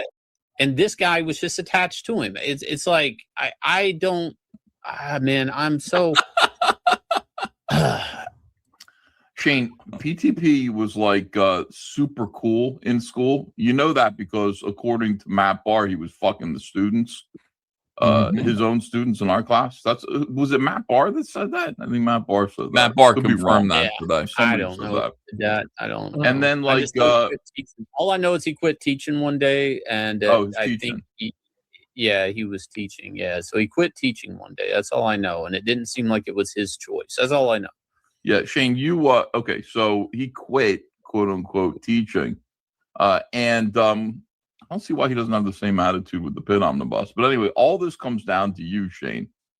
You're probably jealous of PTP, and that is why, ultimately, this whole thing went down. You did everything you could do, Shane, behind the strings, to pull levers, to push buttons, to get PTP fucked over. It took a long time. The first thing you had to do was bring him close to you and put him on Ballers and promote him, introduce him to me and everything, and get his books funded. That's the first thing that you had to do. And the only reason why you did that was eventually you were seeing down the road quite a ways. You were like, what did the Stalker variant come in the Wreck Planet box? I've tried to get all the covers over the years. No, it didn't, because it came in the Second Chance Wreck Planet campaign. Let me see if I can find it on eBay real quick. I don't think we have it. Tiger Frog Stalker. Let's look that up. Slacker. Oh, here it is. Yeah, we got it here. We don't have it. Somebody else has it. $165. $180. This is the Stalker variant. $400, $325. Here it's in a set. You can get it $500. But yeah, they're hard to get. This is in the United States. I'd grab this one. Chromium. If you were interested in getting one, 165 is a really good price. Okay. Back to Ballers. I'm trying to sell stuff from my own store, though. What I'm going to do is first we're going to take care of PTP and his family, and we're going to we're going to pretend that we're his friend. And when his house falls apart, we're going to be there to rescue him.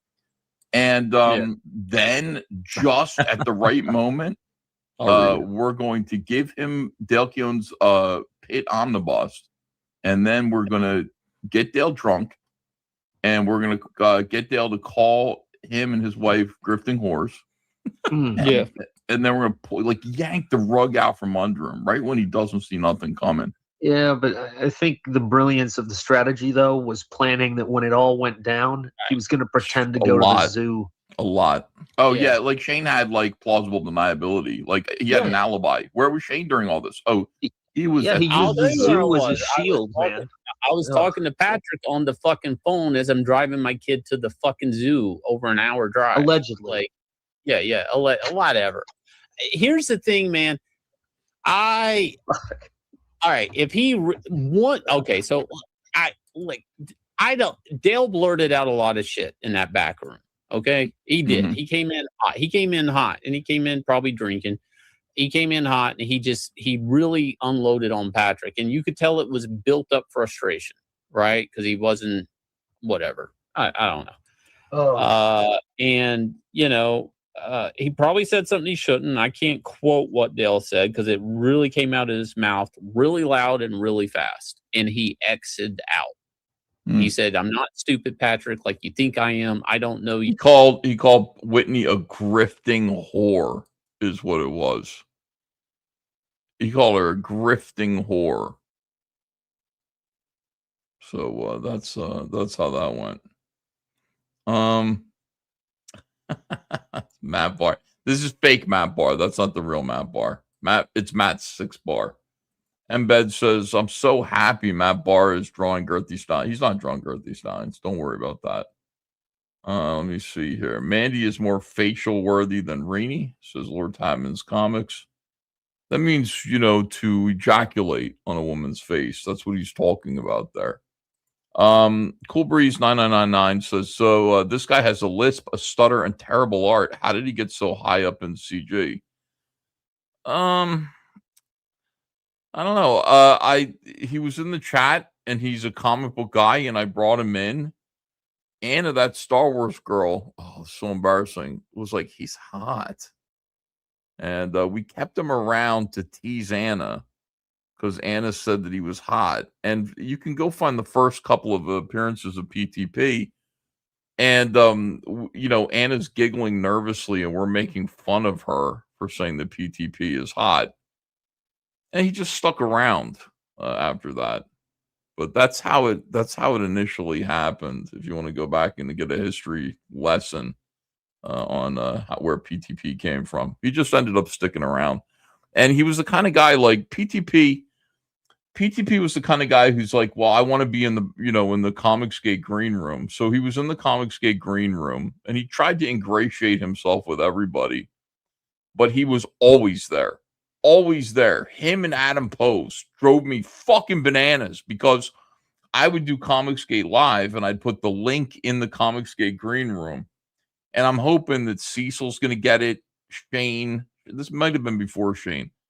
John Malin, Anna, somebody who I can talk to, somebody who talks. And inevitably, I'm sitting there running through the opening credits, like the opening song, whatever it is, and boop. I go, oh, someone's in the back, like someone's going to join me. It's PTP. And I'm like, motherfucker. That means that I have to talk to PTP by myself because it's going to take a while before Billy Tucci or RT Bear or somebody who was actually, I don't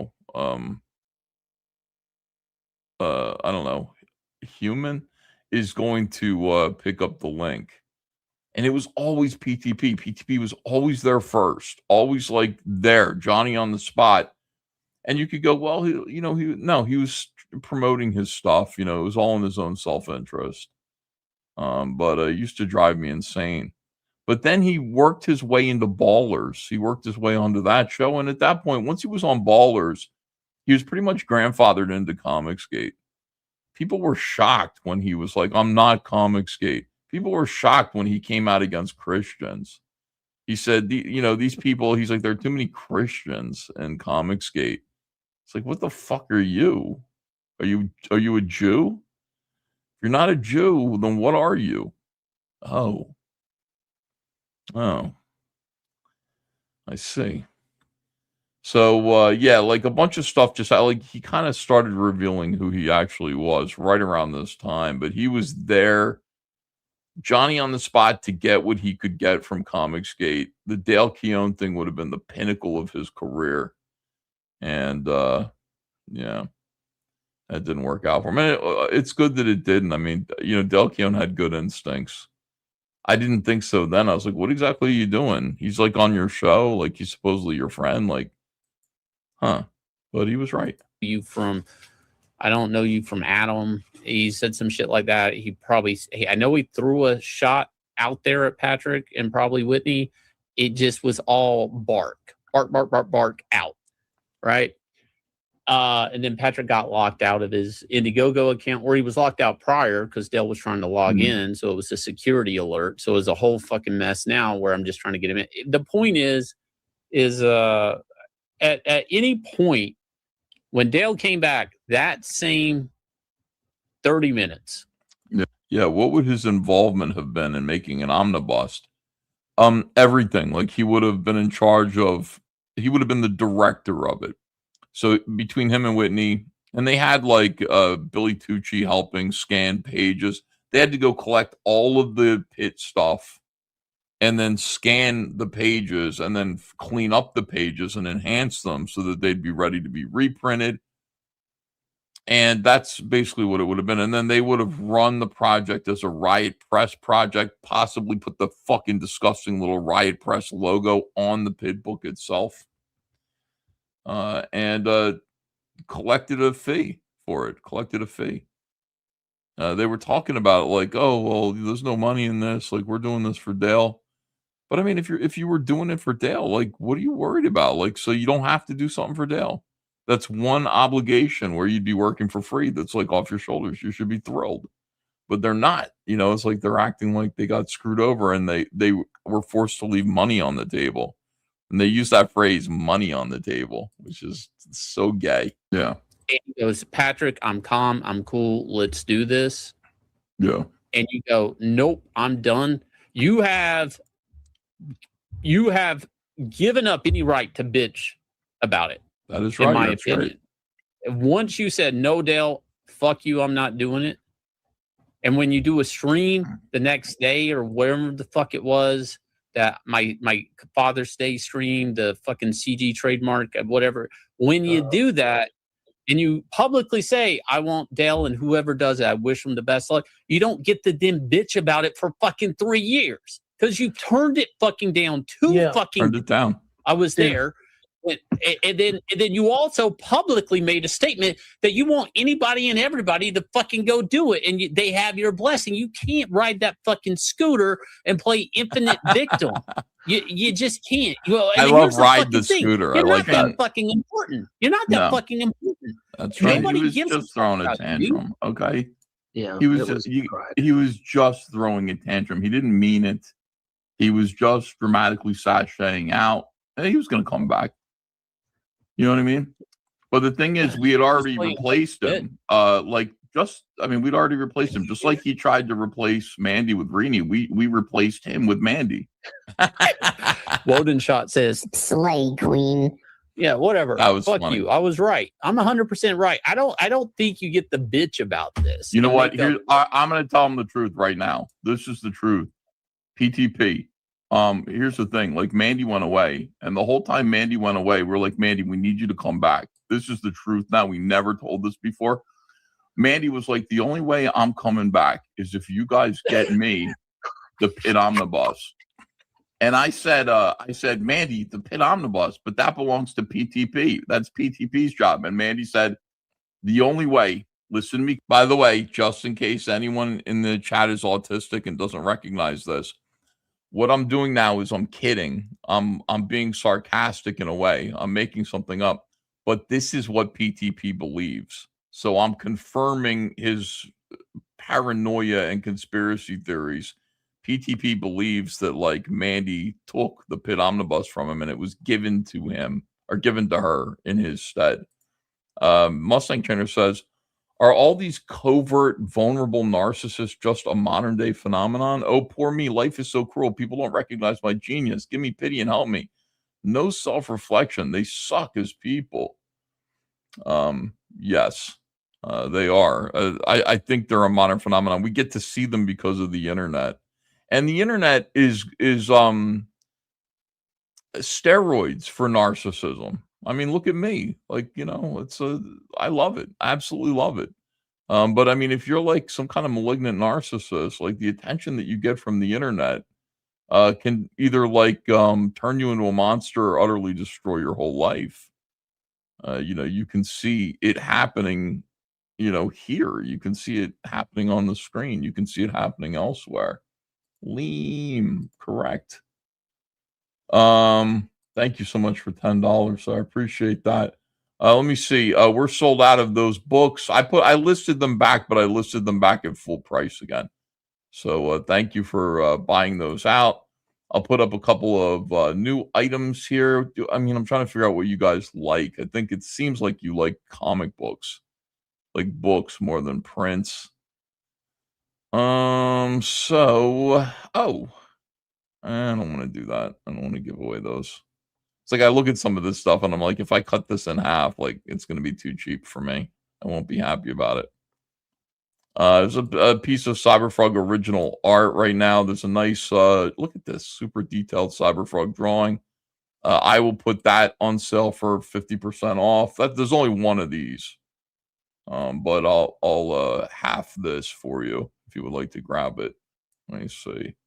Every time I do this, it pretty much sells. All right, so $400 for a super detailed original Cyberfrog drawing. And that's up there. And let me see. We're doing good though. I mean, we're selling through everything, so that's nice. Thank you guys for your support. Appreciate it. Andrea will be happy in the morning. Right, there's the link to that.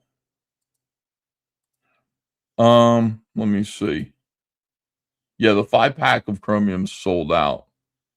Yeah, we aren't Princegate. Yeah, you want comics.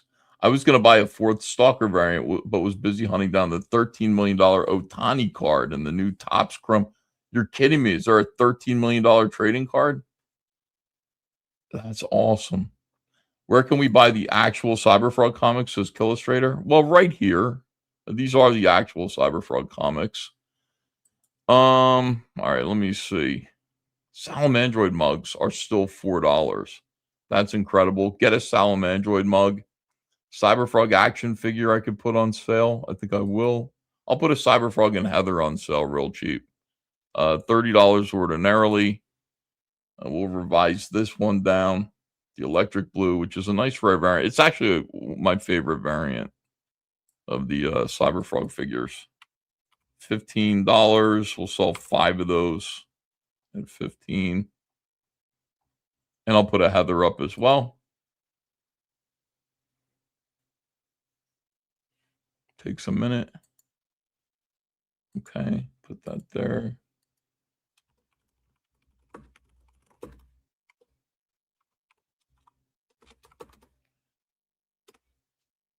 All right, there we go. And I'll find a comic book to give you.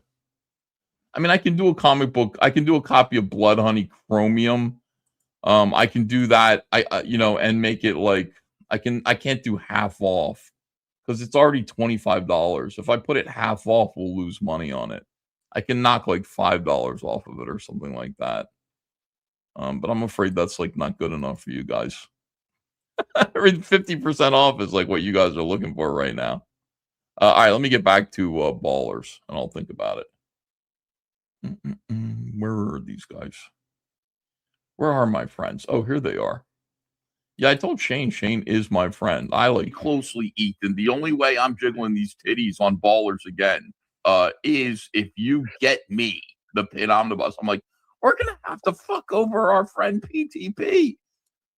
And she's like, that's right. So I was like, all right, it's a deal. We'll do everything that we need to do to fuck over PTP so that you can have the pin omnibus. $5. And that's what we did. That's the truth. Mandy came back. We had to completely fuck over PTP with the pin omnibus. We got Dale drunk and everything, but we did it. We managed to do it. Mandy's back. She's shaking her titties. I don't know where Rainey is. Who cares? And PTP, we knew. I mean, as valuable a piece of horse flesh as PTP is to our whole ecosystem, and he was. I mean, everybody loved PTP. Such a good artist, such a good storyteller. Yeah. Well, we had to lose him to get Mandy back. We decided Mandy was more valuable than PTP. So we had to do that to PTP, and he's starting to catch on now. Of course he would. We pulled the snow. We pulled the wool. We pulled the wool over his eyes. Shane, CG and Pit Omnibus was PTP's peak in life, and dude, it doesn't have to be. He could just had chilled the fuck out and done something else. Like what? Action figures? That's a good idea. I mean, if there's a world where Patrick would have just chilled the fuck out, and either the pit omnibus still would have happened, or it wouldn't have happened, and he would have went on and still been around here and still sold his fucking wares to everybody like he always was before. There is that world. That shit passed by, and now it's like, I don't know. I mean, fuck, man. I mean, if I stepped on rakes this much, I'd just move on and do something else. I'm serious. If it was me, if I was in his shoes right now, I wouldn't be fucking bitching about this on the internet. Like, there's nothing to be had. What, he's going to get sympathy bucks? How many fucking bum-ass broke-down campaigns has he ran after this? What, you think this is going to change it? You think you're going to turn over some fucking dollars with this shit? Nobody cares. Nobody cared for the last 3 fucking years this happened to you. You think they're going to care now? Yeah. They're like, why is this still a point of debate? I don't understand. You would think like nobody has a blank sheet of paper and a fucking pencil. Get the fucking work. Do your own fucking book. Jesus. Like, this makes zero sense to me. It really does. It's infuriating. Biggins went away. Yeah, Good. he should, like, there are lots of things that he could do bland, stupid ripoffs of. Let's see, he did Superman, he did Transformers.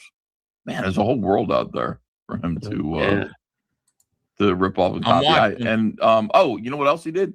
He copied Mark Polton's character. And then he onboarded Mark Polton to be a part of it. Like, well, it's okay. Yeah, I did copy your character, but I'll do your character too in my successful Kickstarter action figure campaign. That seems like it's going well. He's going to get real good here. You can tell by his serious face and his upward eyebrows and his haircut. Like, he looks good. Yeah. Happen. She sees money in the table. Money on the table. All right, let's go back. This is when it gets good. Money on the table. She sees money on the table, which is Patrick's money on the table, by the way. She sees my money on the table. Immediately.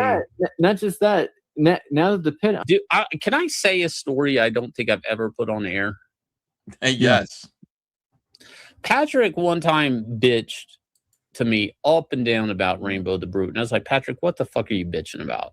And he goes, you don't understand. That's 450, whatever you raised on that. I don't know what the fuck you raised. 570,000. 500. Okay. He goes, that's $540,000 that isn't in my campaign. He literally said that.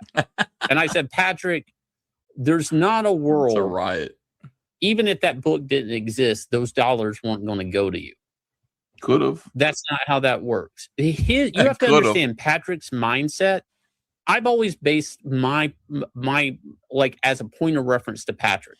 That did happen a lot. Like when I forget about this, but like in the early days of Comicsgate, like Cyberfrog making a lot of money caused a lot of people to be jealous because they saw it as me showing up and taking their money from them. That's what they saw. They said, you came into this space and you sucked up all the oxygen and all the money. And I had to say to them, it was like infuriating because it's like, first of all, there's no limit to the amount of money that is available to be collected by people who have good comic books that they would like to. There's no limit to it. Like you put out a good comic book, people are going to buy it. They just are. You know, there's no choice that's being made. They'll buy yours too. But the idea that like, you know, these are my fans. They're not your fans too. They're my fans that are buying my work. It would be like me getting upset that like the Beatles are selling so many records. And if the Beatles never existed, like that money could have gone to Cyberfrog. It's like, it's insane. It's stupid and gay. PTP thinking that like Rainbow the Brute took money from him, like, you know, money that would have gone to his campaigns. Like, people who bought Rainbow the Brute had taste. They have taste and class, good senses of humor. They recognize good art, you know, and they're very patient too. So he's going to go, she saw money on tape. No, he says she took my money off the table. Like he got irate when Mandy came back and Jim Shock hit $100,000. It was like at like 92 or 93. She could have never came back and it would have still hit 6 figures. And when he got pissed off that Mandy's campaign hit 6 figures was very shocking because he had just hit 6 figures on Johnny Phantasm. Yeah, but what he doesn't understand is he doesn't get how this stuff works, because if Ethan hadn't done Rainbow the Brute, he was going to direct all of that money to Mandy. Yeah. Yeah. Yeah. It was Mandy was going to do Rainbow the Brute. Yep. Or Patrick could have done Rainbow the Root, and probably would have done pretty good. You know. Get blowed a shot, spill the tea. You're saying not get angry and then get no, but I'm saying that's his mentality. That's his mentality. Metal Pig says it's a stupid thing to think, but there is a limit for fans. I can't afford all the good comics. There's only so much disposable income a person has. That's I understand what you're saying, but here's the other alternative to that. Instead of like, let's just say that like Rainbow the Brute never existed, then the other alternative is still not giving Patrick any money because his books stink. Like nobody said I'd like to back Patrick's comic books too, but I'm just out of money. Like, I don't think anybody said that, because like his books funded just fine. We showed his books to people, and the people who were inclined to buy them bought them. But I think the other alternative to infinite money is just still not spending your money on Patrick's shitty comics. Seems like a good choice, actually. Of this, and it's like, so he's going to go in and talk about money and Mandy, and he's going to really, what you have to understand he's saying is, she stole from me, she stole the pit, she stole this, that was mine. And it's like it's Dale's. Yeah, but I thought that there was no money in the pit omnibus. That was the other thing that he used to say. There's no money in this. There's no money in this for us. We're just doing it for love of the game. It's true. That's what they were saying. Yeah, to do something nice for Dell. That's what he said, that they weren't making money. It sure sounds like they thought there was a lot of money in it, right? Sure does. Seems that way to me now. Looking back, yeah. Looking back, yeah. Omnibus is Omnibus. Is going to happen. She sees money in the table, money that she feels that should be hers, because she's the one that started all that shit between Phil. She got Phil away from Dale. She didn't want to continue to be hot wife Mandy her whole life. Yeah. And I knew, so Phil's thing was Phil was going to make a new pit omnibus. Yep. I knew there. Wait, what are you? He was going to make a new pit omnibus. That's retarded. What you just said is fucking retarded. A comic book omnibus is a collection of old comics. How would you make a new pit omnibus? You mean a new pit book? And I knew, so Phil's thing was Phil was going to make a new pit omnibus. Yep. I knew there was no way that I could ever get Dale to draw more than a couple pages, but I knew that we could put together a classic 30th anniversary pit omnibus, and that's what we started to do. I mean, I still have. They were doing you a favor. That's it. I don't know. That's all that was sent to me. I don't really. Let's see here. I'm glad that one full week of Back Me Bro happened before Patrick decided to come out, after he said it's going to hit me 7 times harder. Like, a guy's got the best intentions for me, I guess. Yeah. I don't know. Yeah. Well, you would just think you would pick up a hobby or something, man. Do something other than sit there and obsess over Comicsgate. Why don't you try traveling like Sturgis did? Now, this is Sturgis on the airplane. People love the Sturgis stuff. I don't know what it is, but like I get so, like, you guys get so happy over the Sturgis content. He doesn't like it. Like, he gets really angry that we're looking at his stuff and calls me names, and he says, you're watching me, you're a fan. I slowly am kind of becoming a fan of Sturgis. He's an unusual animal. And I like the fact that he traveled. I've said that. I like the fact that, like, he got some money from winning at the slots, and he used that money to go to Japan. I love that. I think that's great.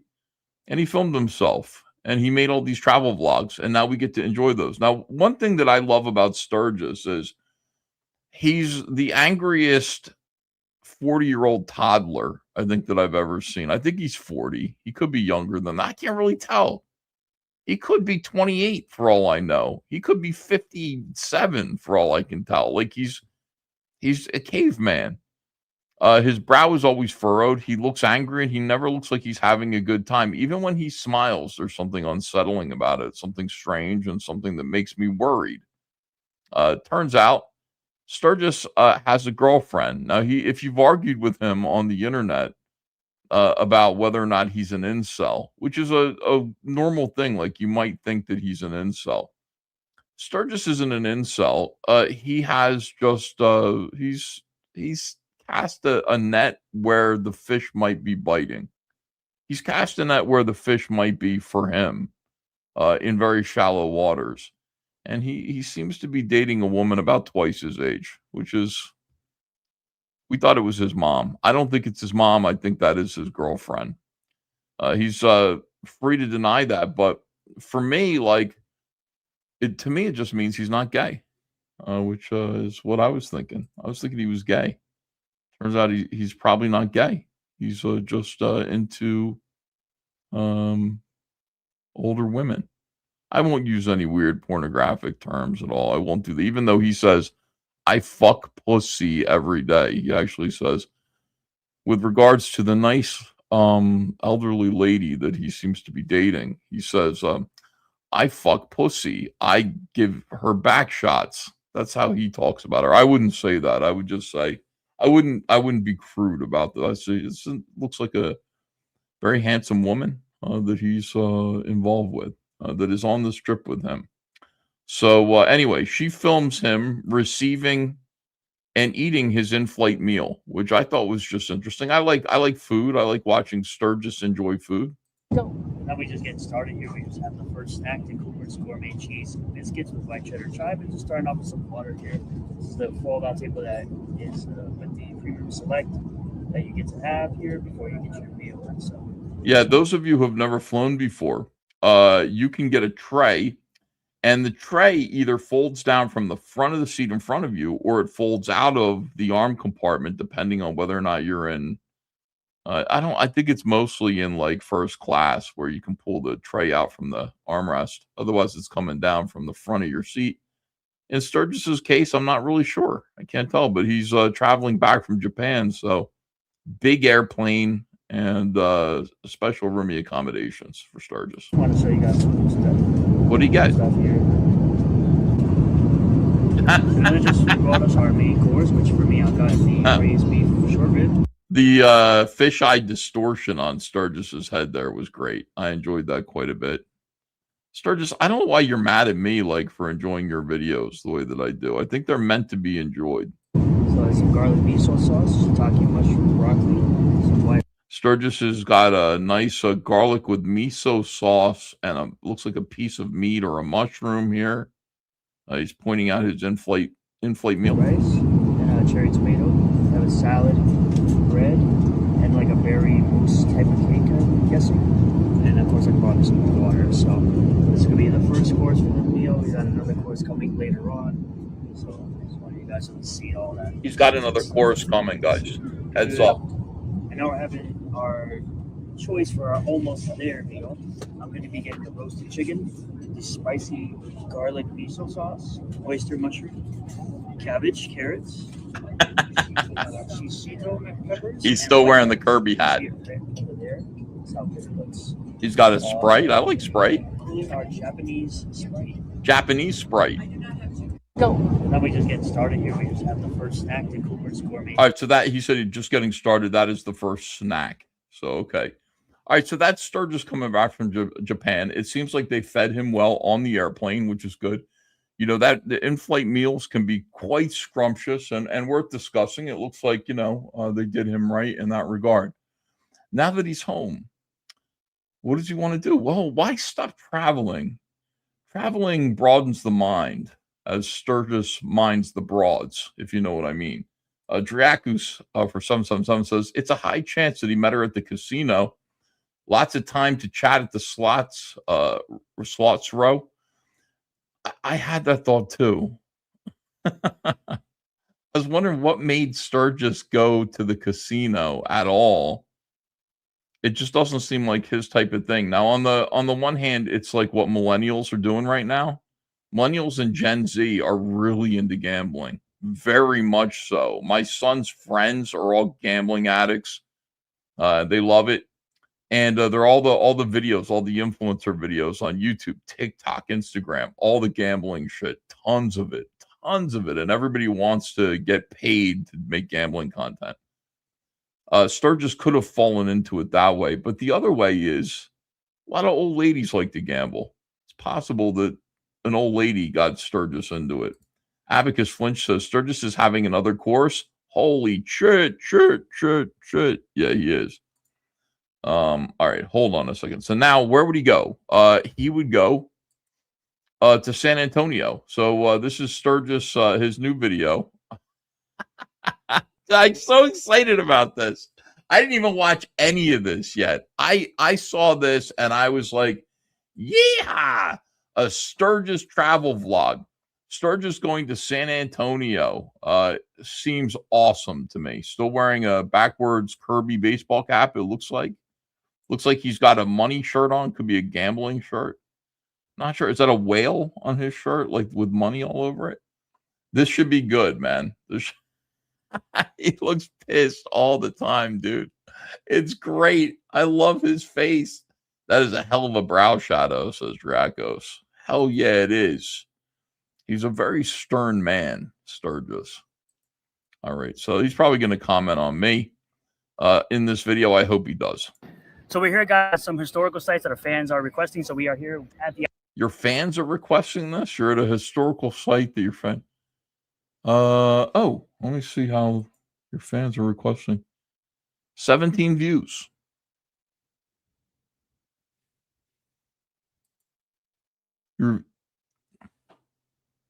This has been up for... How long has it been up? Maybe it's only a few minutes. It's been up for, well, at least 18 hours. The Master Hobo, who's one of the 17 people who watched this video, says, didn't even know Six Flags was still around, to be honest, but I'm glad it is. What's the response? A ton of them are still around. That's what Sturgis said in response. 18 views now. 18 views for Sturgis. We're making his video more popular. Sturgis did say, essentially call me a sucker for watching his videos and say, thanks for the views, sucker. And you're welcome, Sturgis. I want you to understand that, like, you know, even though it does make me a little bit of a sucker to watch your videos, because, like, you know, you don't like me and everything, I like you, and I don't care. I'm happy to give you the W. It's good for you. Here we go, Sturgis. You got 17 people, 18 people to impress. Actually deleted. They were deleted here. Sturgis wants to point out that the Alamo is where people were deleted. Okay. I think there's more to it than that, but on this very site, we're going around and showing you everything that's here, including inside what's I just want to see the basement. Behind there as well. We'll see what's inside. Get it, guys? The basement.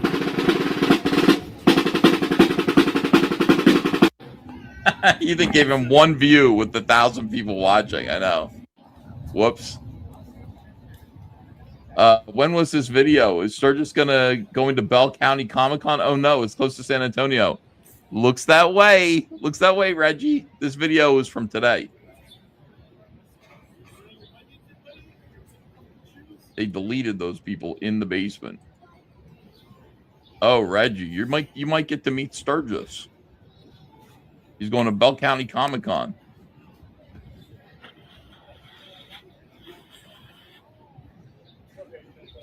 Wow.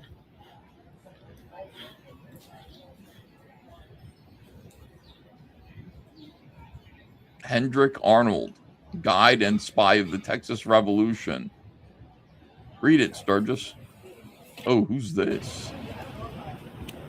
Oh, hell yeah. Emily West Morgan, the yellow rose of... Oh, the yellow rose of Texas is the only rose I know. There she's an actual person. Standing here in front of Davy Crockett's statue really puts the history of the Alamo into perspective. Crockett is often remembered as a legendary frontsman and politician, but what makes his place significant is the choice he made to come to Texas and defend the Alamo. Where is Sturgis reading this from? Did Sturgis Sturgis is trying to be a tour guide. He didn't read anything about Hendrick, what's his name, or the Yellow Rose of Texas, but suddenly standing in front of Davy Crockett gives him a lot of the historical perspective about the Alamo, where people were deleted here. They were deleted.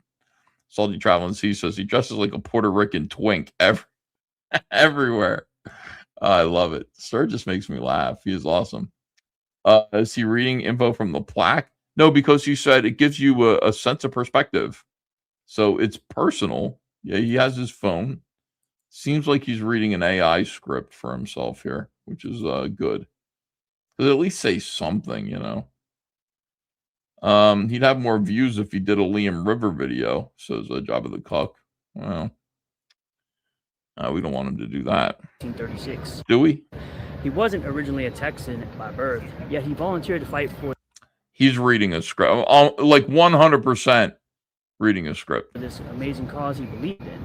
Although the defenders knew they were heavily outnumbered, they stayed anyway. The Battle of the Alamo became less about winning and more about the sacrifice they put in, and that sacrifice became a powerful symbol that inspired the Texas Army in the fight for their independence. Whether it's weird. It's because your cause is all about winning. We will win. We will win. And you're losing too. He read Frontiersman as Frontsman. Oh, I didn't hear that. Fess Parker would be so proud. I need Sturgis to wear a raccoon cap on his head. Sturgis, you cannot go to the Alamo unless you wear a raccoon cap, a coonskin cap on the top of your head. God, I need to see that, dude. Oh, you look so cool in a coonskin cap. Let's go, brother. you're interested in the history, the politics, or the people involved, it's easy to see why Davy Crockett remains one of the most recognizable figures Davy associated Crockett, king of the with wild Alamo. frontier. Davy. Oh my God, look at this guy.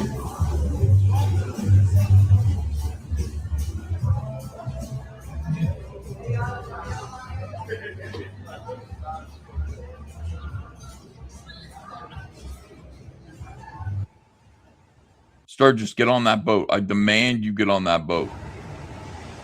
Don't just take the lazy river walk. Get on that boat. I need you to go for a cruise around the Alamo. Oh, now here comes the road. This guy, theme parks are his thing. I mean, we literally got 2 minutes of historical Alamo. We didn't even get to go to the basement of the Alamo to find Pee-wee's bike. We didn't get to see anything. He's there sitting there mouthing platitudes about Davy Crockett. And then before you know it, boom, he's on a bus going to Six Flags Fiesta. This guy just does not care about history at all. Seems like he's got the brain of a child.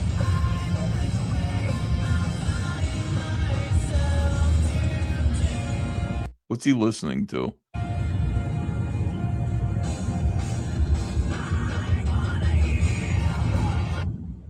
Did you guys recognize the song?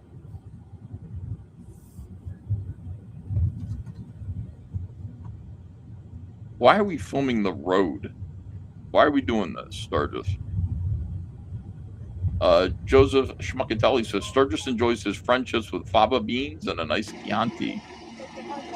Yeah, it sounded like Lincoln Park. Shane Davis is here. He says Six Flags. Let's go. Let's go to Six Flags Fiesta in San Antonio, right before Bell County Comic-Con.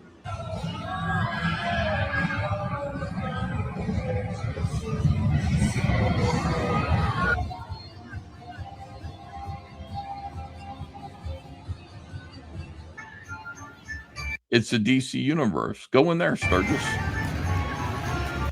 Oh, this is the part. I saw a clip of this. He makes fun of me in here. Oh my God, he gets a good diss on me. Oh, let's go.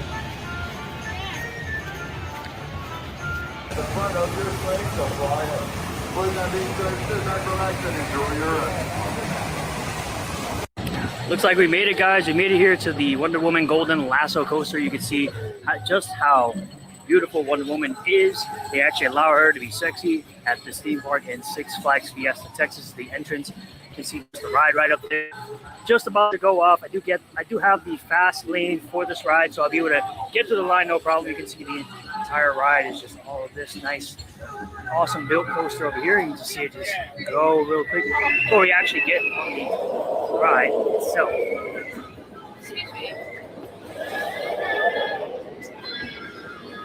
People all around Sturgis are saying, excuse me, and trying to get around them. We'll get back to you in just a little bit.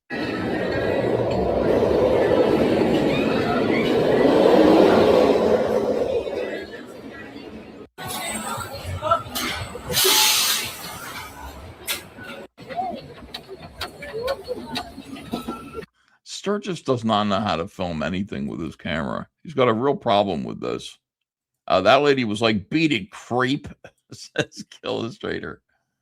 Coolest Sepp says he's just mad that Rippaverse will never have an amusement park ride. It never will. Cyberfrog will definitely, though. So get ready for that, Sturgis. And then you're going to go on it. Sturgis, I'm going to make your entire life into a roller coaster. So guys, our next ride is going to be the Superman Krypton coaster. As you can see it right there in the background. You'll get to see more of it as soon as I get closer to the ride and I take some more footage of the actual coaster. So we're now making our way to the Superman Krypton coaster. You can see Batman rides right over there. That looks like Batman. Over here.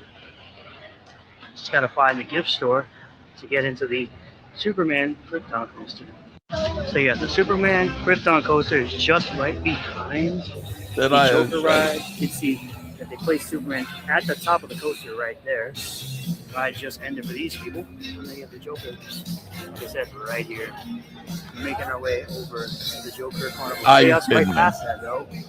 So we can head towards the Krypton coaster. For more information on the Joker Carnival of Chaos, you actually go right through here. All these people are in order to get on that ride. So we have this awesome statue of Superman just right over here. Here's the entrance to the, I guess, the Daily Planet store, and you enter through this store in order to get to the Superman Krypton coaster. Let's go take a look inside. Nice AC area. I mean, okay.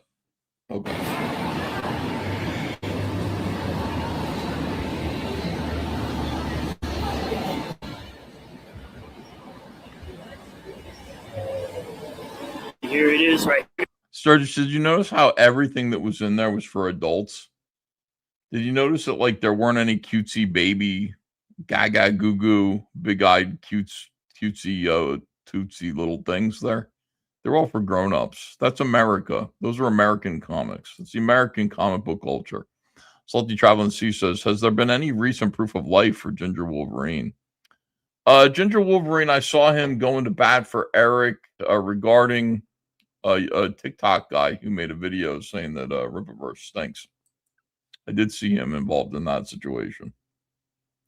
All right, but that's it. I haven't seen anything else from him. That was a couple of weeks ago, too. Guys, the test seat for the Superman Krypton coaster.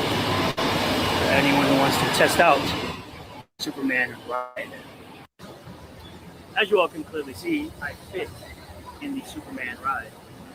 It's for obese people. You're in the oversized obese car. Unlike all these fat haters out there. We're heading now to the Superman.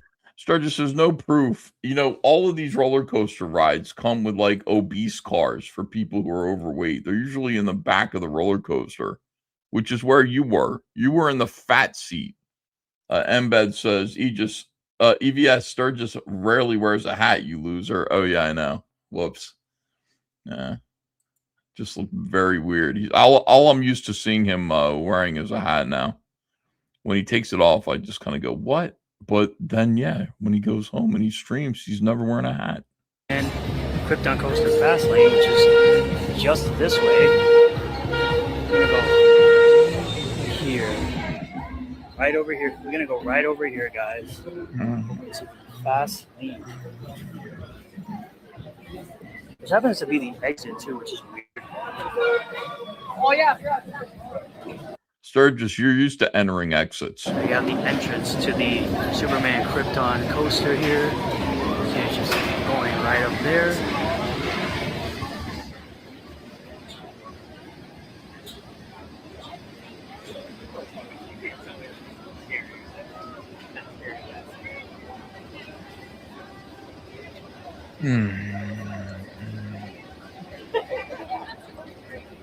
That is more likely going to indeed be a big drop.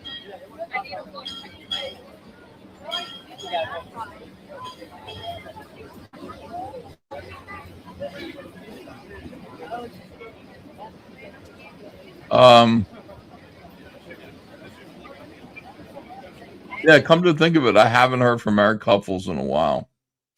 Let me see what my emails look like, my DMs. Is it possible that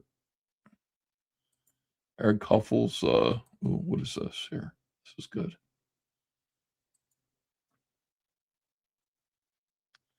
Yeah, is it possible that Eric Huffles is missing?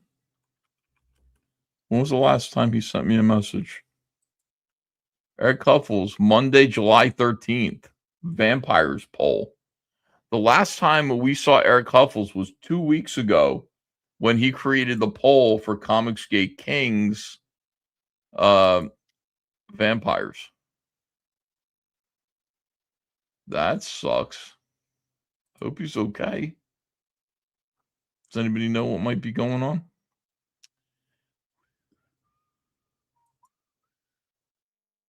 Yeah, it's been a while. Yeah, I like Sturgis here. He's having a good time. Let's enjoy his enjoyment.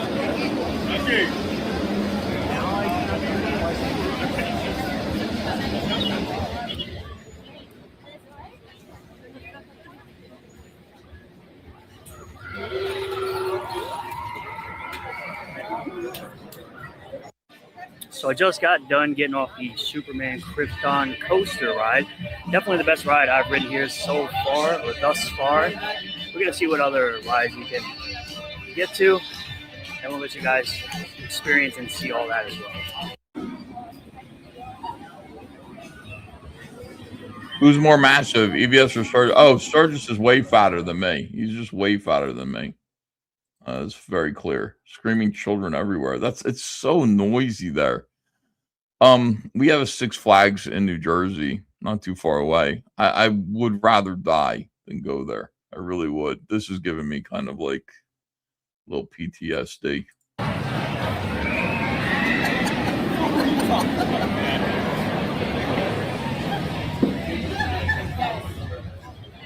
Nice. So as you guys can see, just right over there is the Roadrunner Express, but we're actually heading over to the Diabolical Cliffhanger, which is this coaster right over here. We're probably going to get you some footage of that if it ever goes, but I know the test seat is actually over here to the left for anybody, again, that wants to test to see if they can ride the Diabolical Cliffhanger.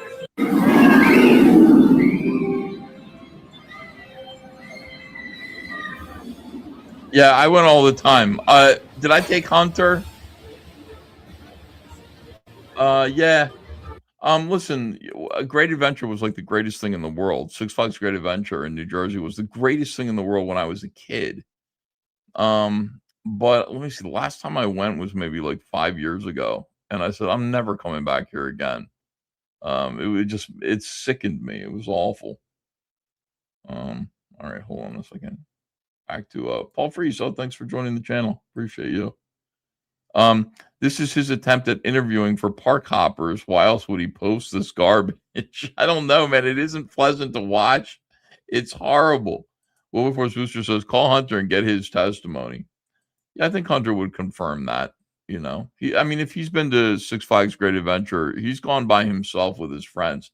Ava has no interest in going. Andrea definitely doesn't want to go. Ava might want to go later, at which time when she gets a little older, because she does like roller coasters, but these are too intense for Ava. She wouldn't know what to do. All right.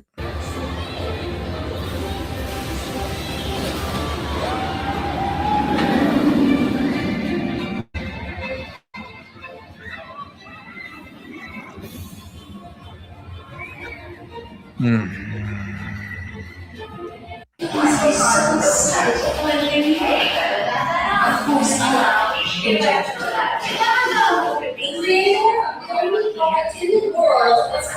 noisy.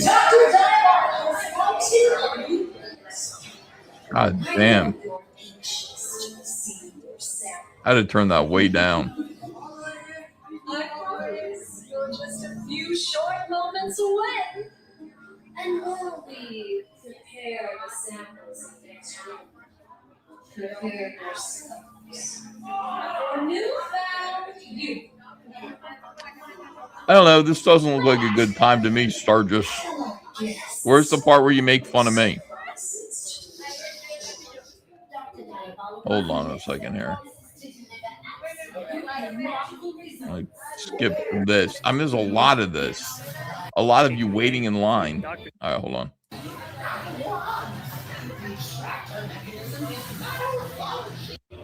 So we just finished experiencing Dr. Diabolical's cliffhanger. Very steep drop right in the beginning. If you don't really like those steep drops where they just kind of make you hang there for a second before they just... Yeah, you don't like those steep drops. How do you think Eric July felt after I saw number one? I don't think any Rippaverse people like them steep drops. Can you imagine going from Yaira to Goodjing or whatever it is? That was a steep drop. Holy shit.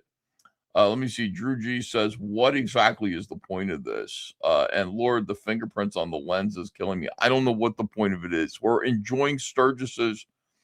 That joke wasn't funny, Ethan. Yeah, but there, look, got him. Yeah, they thought it was funny. Let's see. Snap. Sturgis, where's your girlfriend? Where's your girlfriend, Sturgis? So if you're going to sit there and try to shit on me, you're shitting on the entire Japanese race at the same time. Oh, shit. I don't want to shit on the entire Japanese race, Sturgis. Oh, my God. All right. Completely drop you, you won't like this ride. But other than that, the ride was very smooth, very fun, very nice little intro going into there. I highly recommend it. Well, it looks like people are stuck up there in the Supergirl Skyflight. Wait for the conductor to open up the door to exit. Thank you for riding the Metropolis Transit Authority and enjoy the rest of your day at Six Flags Fiesta Texas.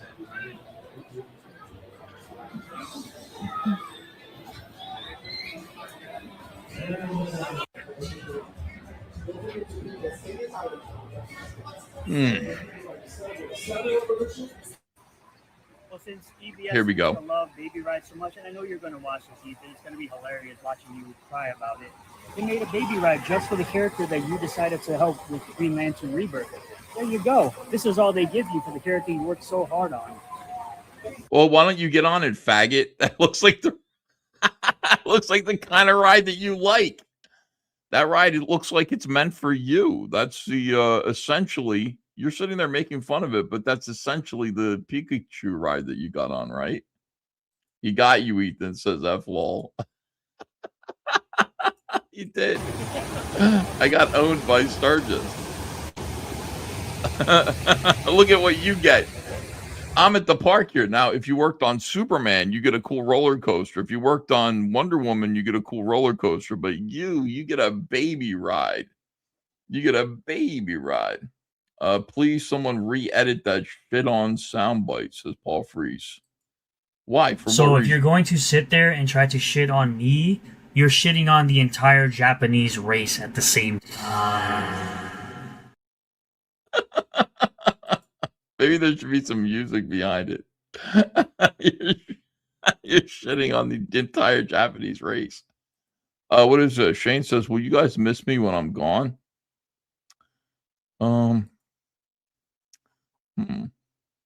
Yes, I will, Shane. Well, why do you ask? We're about to make our way over to Poltergeist, which is right here. It's an entrance in there. And see what that's all about.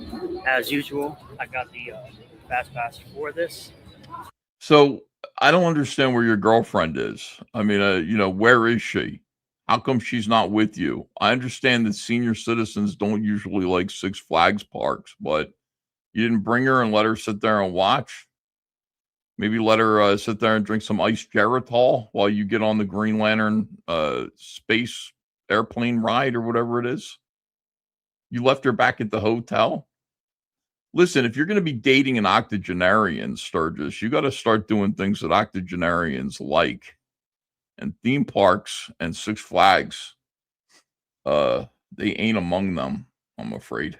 So we're just walking down here now. See what's inside. I can't believe you left your girlfriend at home, dude. Oh, Shane's been written in Leem's Death Note notebook. Yeah. That was great. That was funny. Get ready to go to a lot of bingo halls.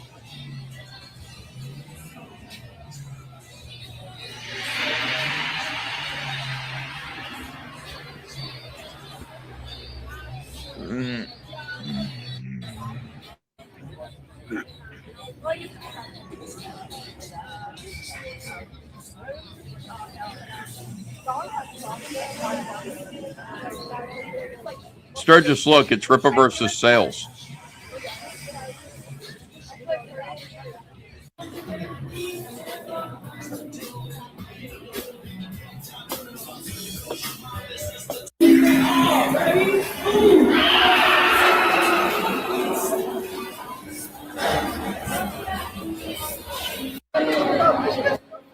So fucking loud.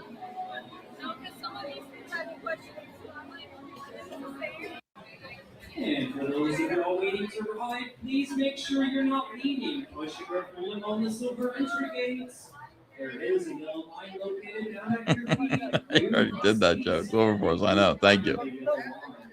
This video makes me hate Six Flags. Do not lean. Push your pull on the silver gates. Thank you.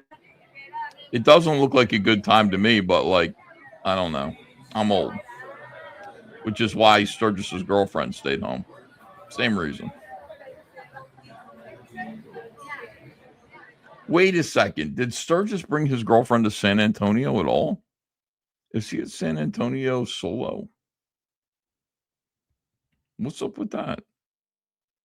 He's at San Antonio to go to Bell Comic-Con, presumably. He doesn't want the gang to meet his girlfriend. He counts says, calm down, Sturgis. I can't handle all the charisma. Everything looks hot and dusty, says Cordwainer. Yeah, it looks real hot and real loud, and everything's like headache inducing. Yeah, that's interesting. So why wouldn't you bring her? I'd be proud of my girlfriend. I'd be like, hey, everybody meet my girlfriend. No pay, no play, Ethan, says Tiny Baby Sloth. Batman is a legit good coaster. It's all positive G's. I hate feeling pulled down. All right. I don't think I've been on it. Launching in 3, 2, 1. I'm going to send Shane the link. So we're making our way out of Six Flags Fiesta, Texas, but of course we do want to stop at gift shop first. So we're going to take. Yeah. What do you mean when you say we? What do you mean we? Where's your girlfriend, dude? I don't know. I just feel like, you're leaving her behind, and it's a shame. She might have wanted to go and experience the Alamo with you. All right, send Shane the link. Here we go. Let's see what kind of crap that you could buy. So that'll be the end of this. As a gift shop. To Six Flags Fiesta, Texas. If you want to see more videos like this, we'll be doing more videos like this. Probably the next one will probably be our Vegas trip. Oh my God, yes. So subscribe for more content. See you guys next time. All right, hold on a second here. This is important. Let me go backwards here. So we're here, guys, at some historical sites that are fans. All right, this is great. What is this? All right, is there any commentary? Ethan told me to watch this. As fake Frankie. Sturgis. I have subscribed. I actually didn't. Let me subscribe. And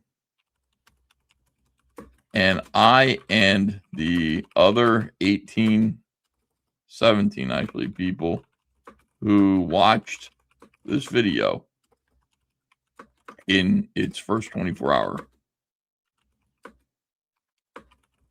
demand more content like this. Yeah, more. There you go.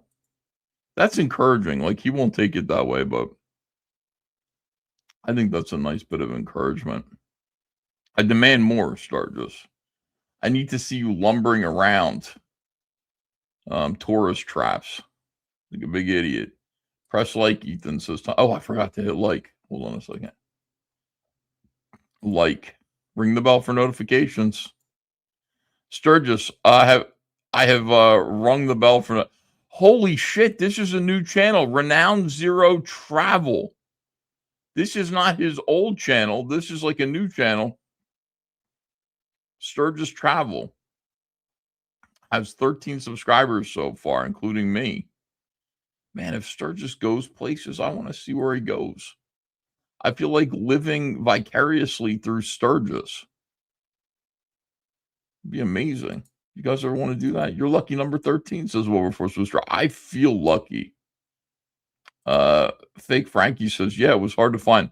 I really feel like this is also attached to his actual page. So, you know.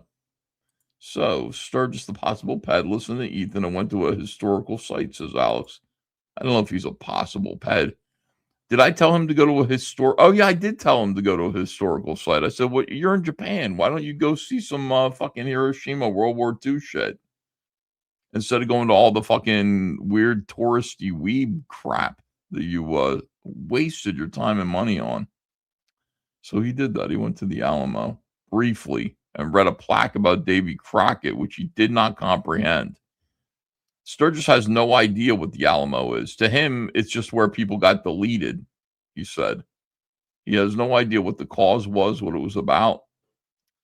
And now that I've said that, he'll do some quick research and try to own me by saying, no, this is what it is. And he'll read it right off of Wikipedia. But Sturgis, I'm encouraging you to be a better man and to learn something, to exercise your brain. Hey, what's up, Lit Dev? How are you?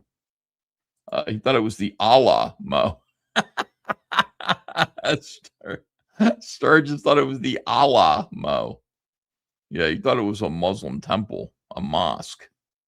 Well, it's not, Sturgis. It means so much more than that. Something about rental cars, right? Says Hamilton Berger.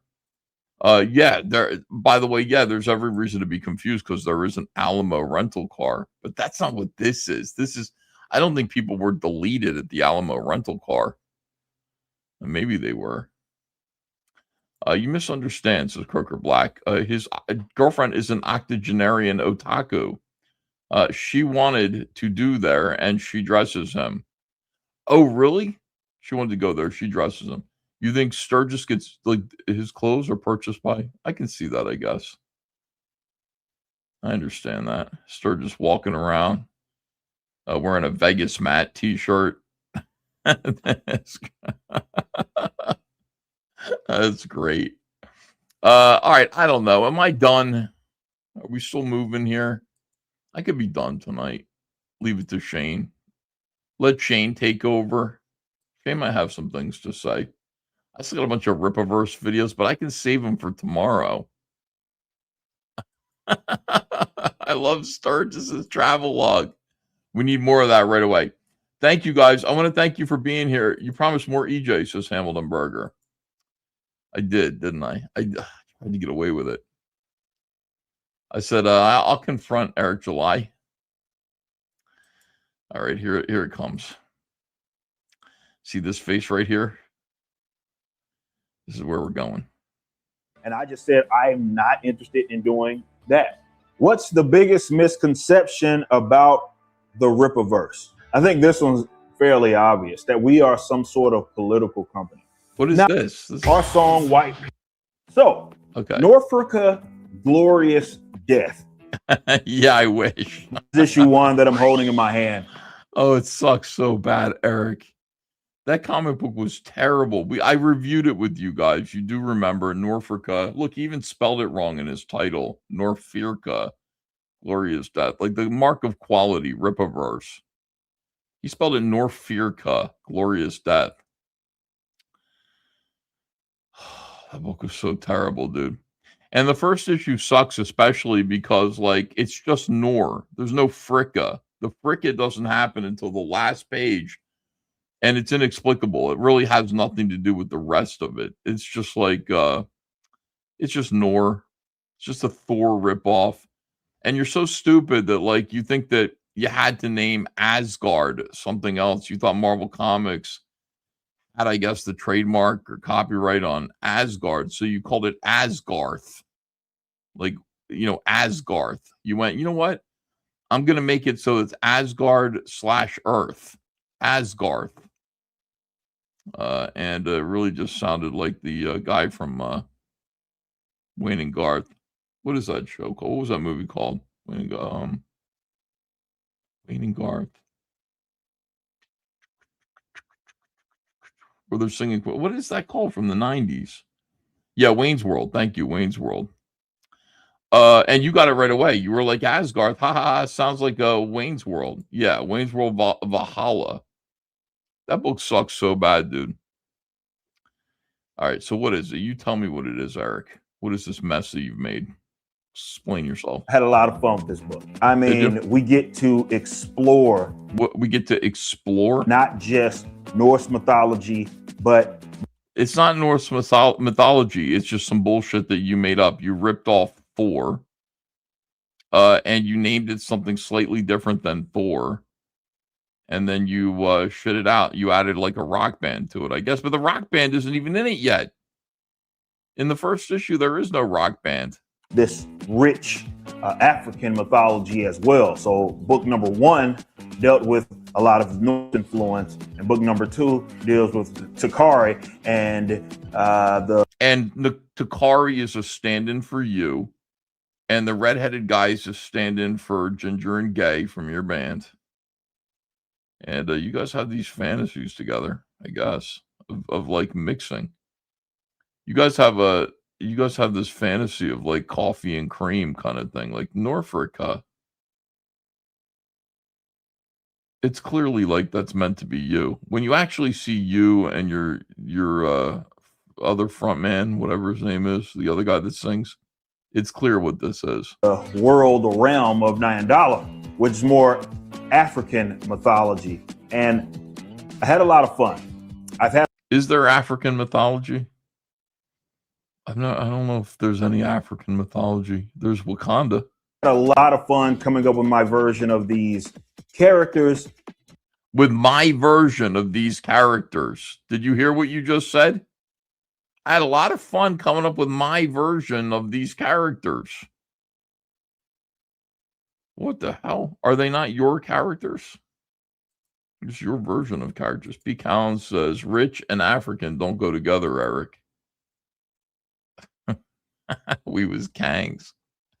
I had a lot of fun coming up with my version of the Justice League Trinity. They're called Alpha Corps, except they're all assholes and they're incompetent.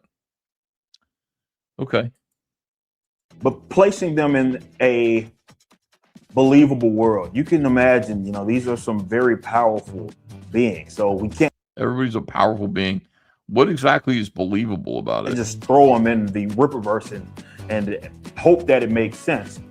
What? Why not? We can't just throw them in the Rippaverse and hope it makes sense. Why not?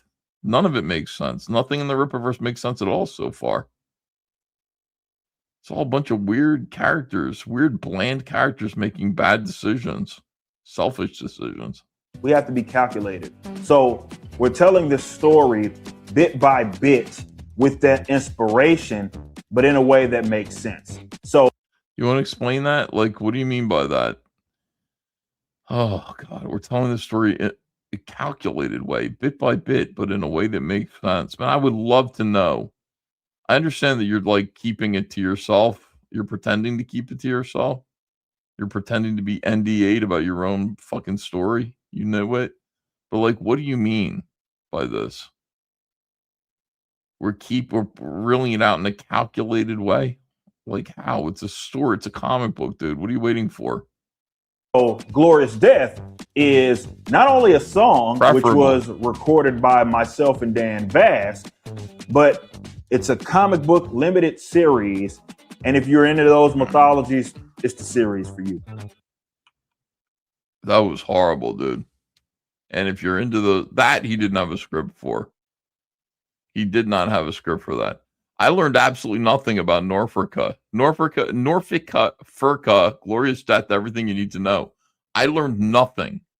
I learned more from the back of a document card than I might have learned from you talking for a full 2 or 3 minutes about your own comic book concept. It's really fun. You get to explore the rich mythology of Norse mythology. And I did my best to do a good version of these characters. They're your characters. What did you even say? Like there was nothing there. And then there's Glorious Death. Yeah, Glorious Death is really good. It's a song, and it's also the name of the book. And it's also a preferable choice to reading the book. Mike Partika can explain it. I can explain it too. I explained it to Mike Partika. I read it. I read the book. It is awful. I explained why. All right. I have to watch another. I'm going to go back. I'm getting through it. I'm powering through it. We're watching the new one, Politics and... Oh, my God. Oh, here we go. Let's go. Just said, I am not interested in doing that. What's the biggest Who did you say I'm not interested in doing that to? Let's find out. Conception about the Rippaverse? I think this one's fairly obvious, that we are some sort of political company. Now, Eric, you are a political company.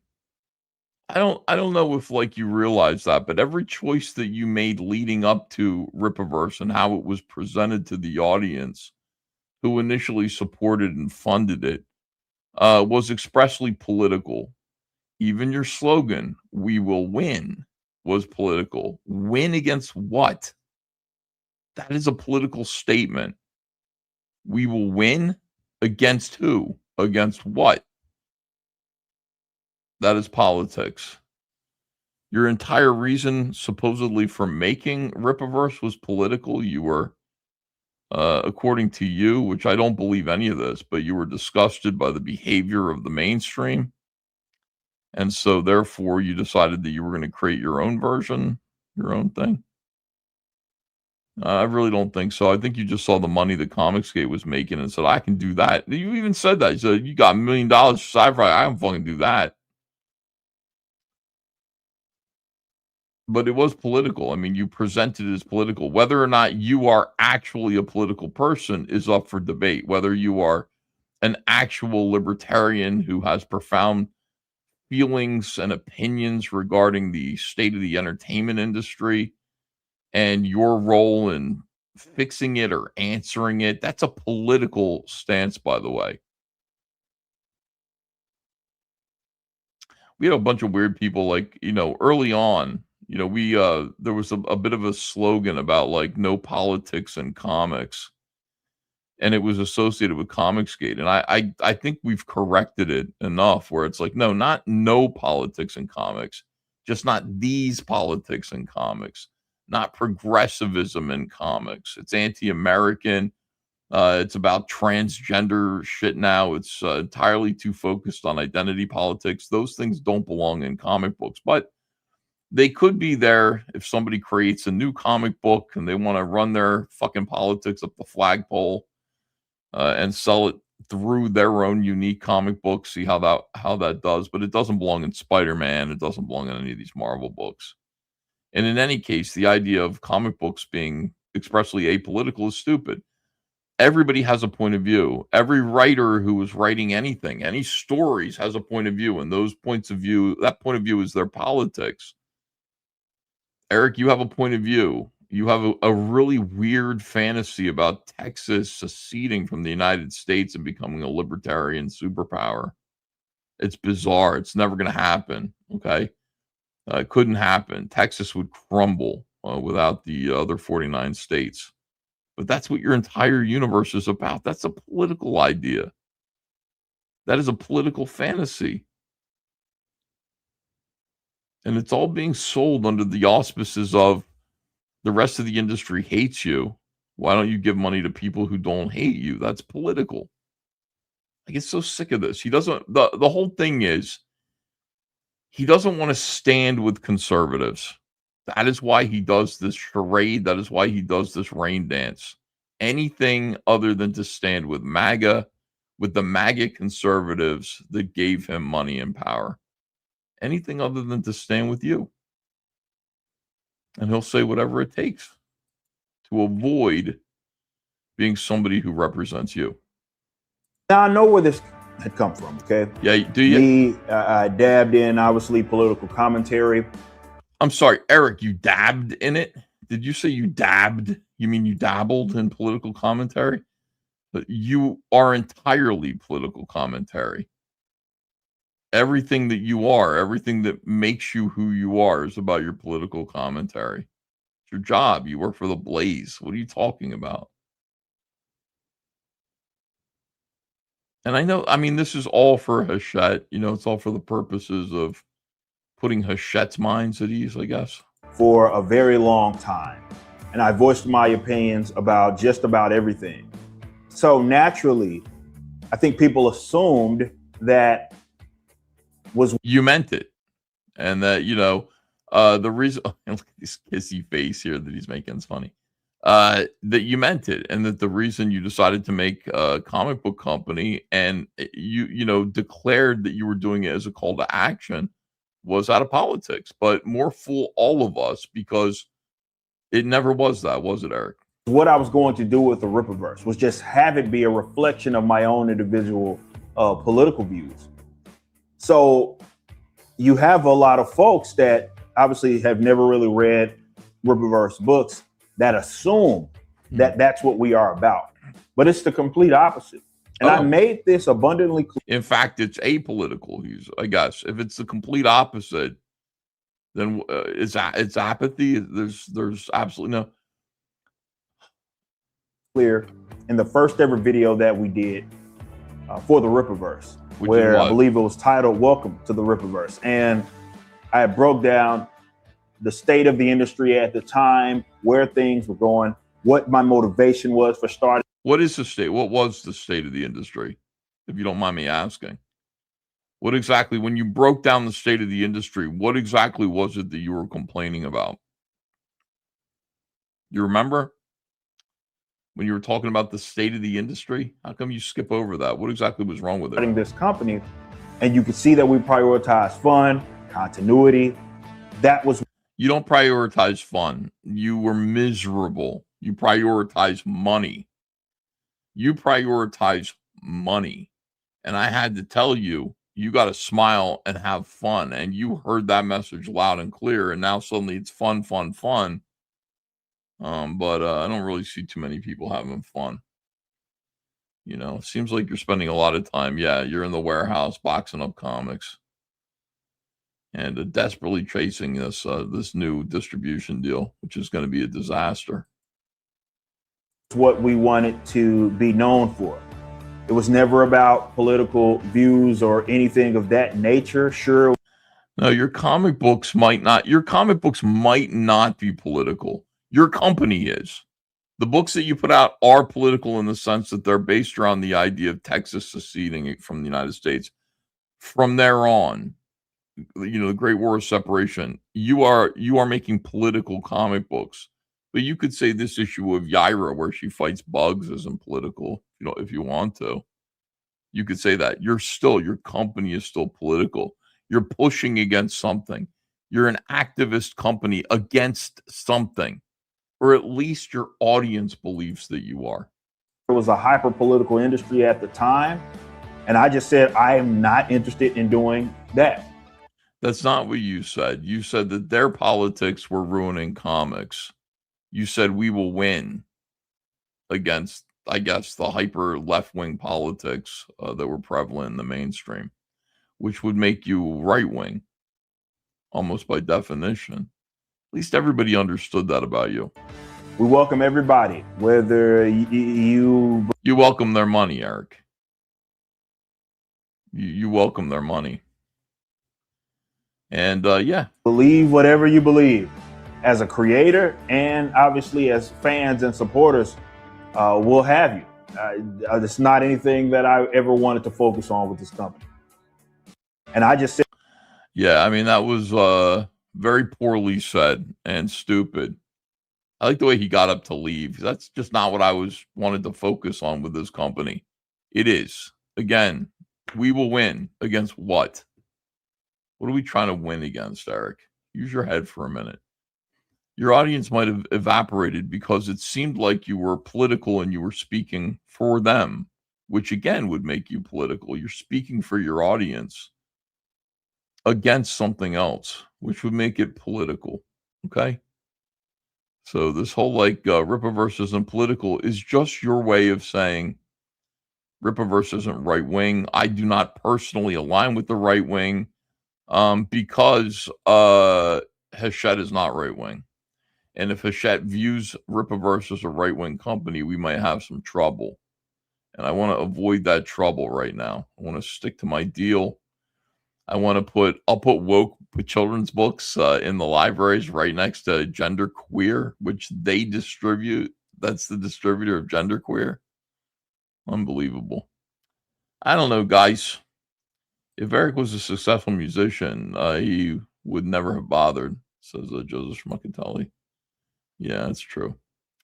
All right, guys. Thank you so much for being here. I did it. I got through all the Eric July videos. They're so painful, dude. They're just awful. It's like watching a POW renounce his country. There was plenty of anger, says Vincenzo C. Like which video? Which one do you thought was angry? Sounds like you're out of steam, Ethan. Yeah, I'm good for 3 hours usually with these live streams. 3 hours and 41 minutes. I gave you my all. I really, truly did. Let me see. Any more super chats? Has his underbite shifted to the left, says John B. Good. Hamilton Burger calculated to introduce the next 10 comic series. Yeah. The girlfriends at the Alamo remembering her younger brothers, says V. Callan. Yeah, where was she? How come she didn't go? Yeah, I think I got them all. I'm looking for Urashima Taru super chats that I might have missed. And I think I got them all. Thank you guys for being kind. Thank you guys for being here. Thank you guys for supporting my eBay store and my comic book company. I'm going to keep doing it this week. I'm going to keep pushing my eBay store. There will be more sales. I got to focus on making eBay pay a little bit.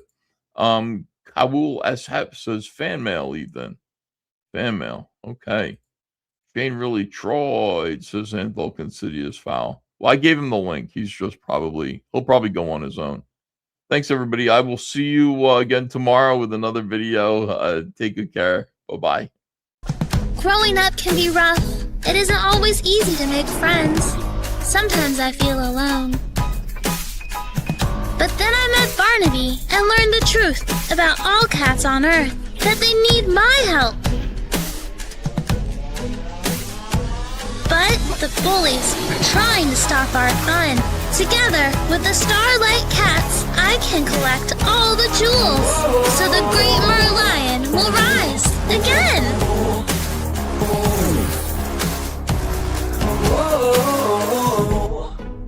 Evil alien rats called the Barrakin live to devour all life forms. In this action-adventure 48-page graphic novel, Rebecca is swept up with the Starlight Cats into an intergalactic conflict. Together, they have to find the power to stop the Barracans, who are determined to conquer Earth. Only Rebecca and this elite team of cosmic-powered felines can summon the magic needed to end this universal infestation. This is Starlight Cats, Book 1, Mer, Lion, Rise. Back this project today on Back Me Bro. Why wouldn't you support crowdfunding?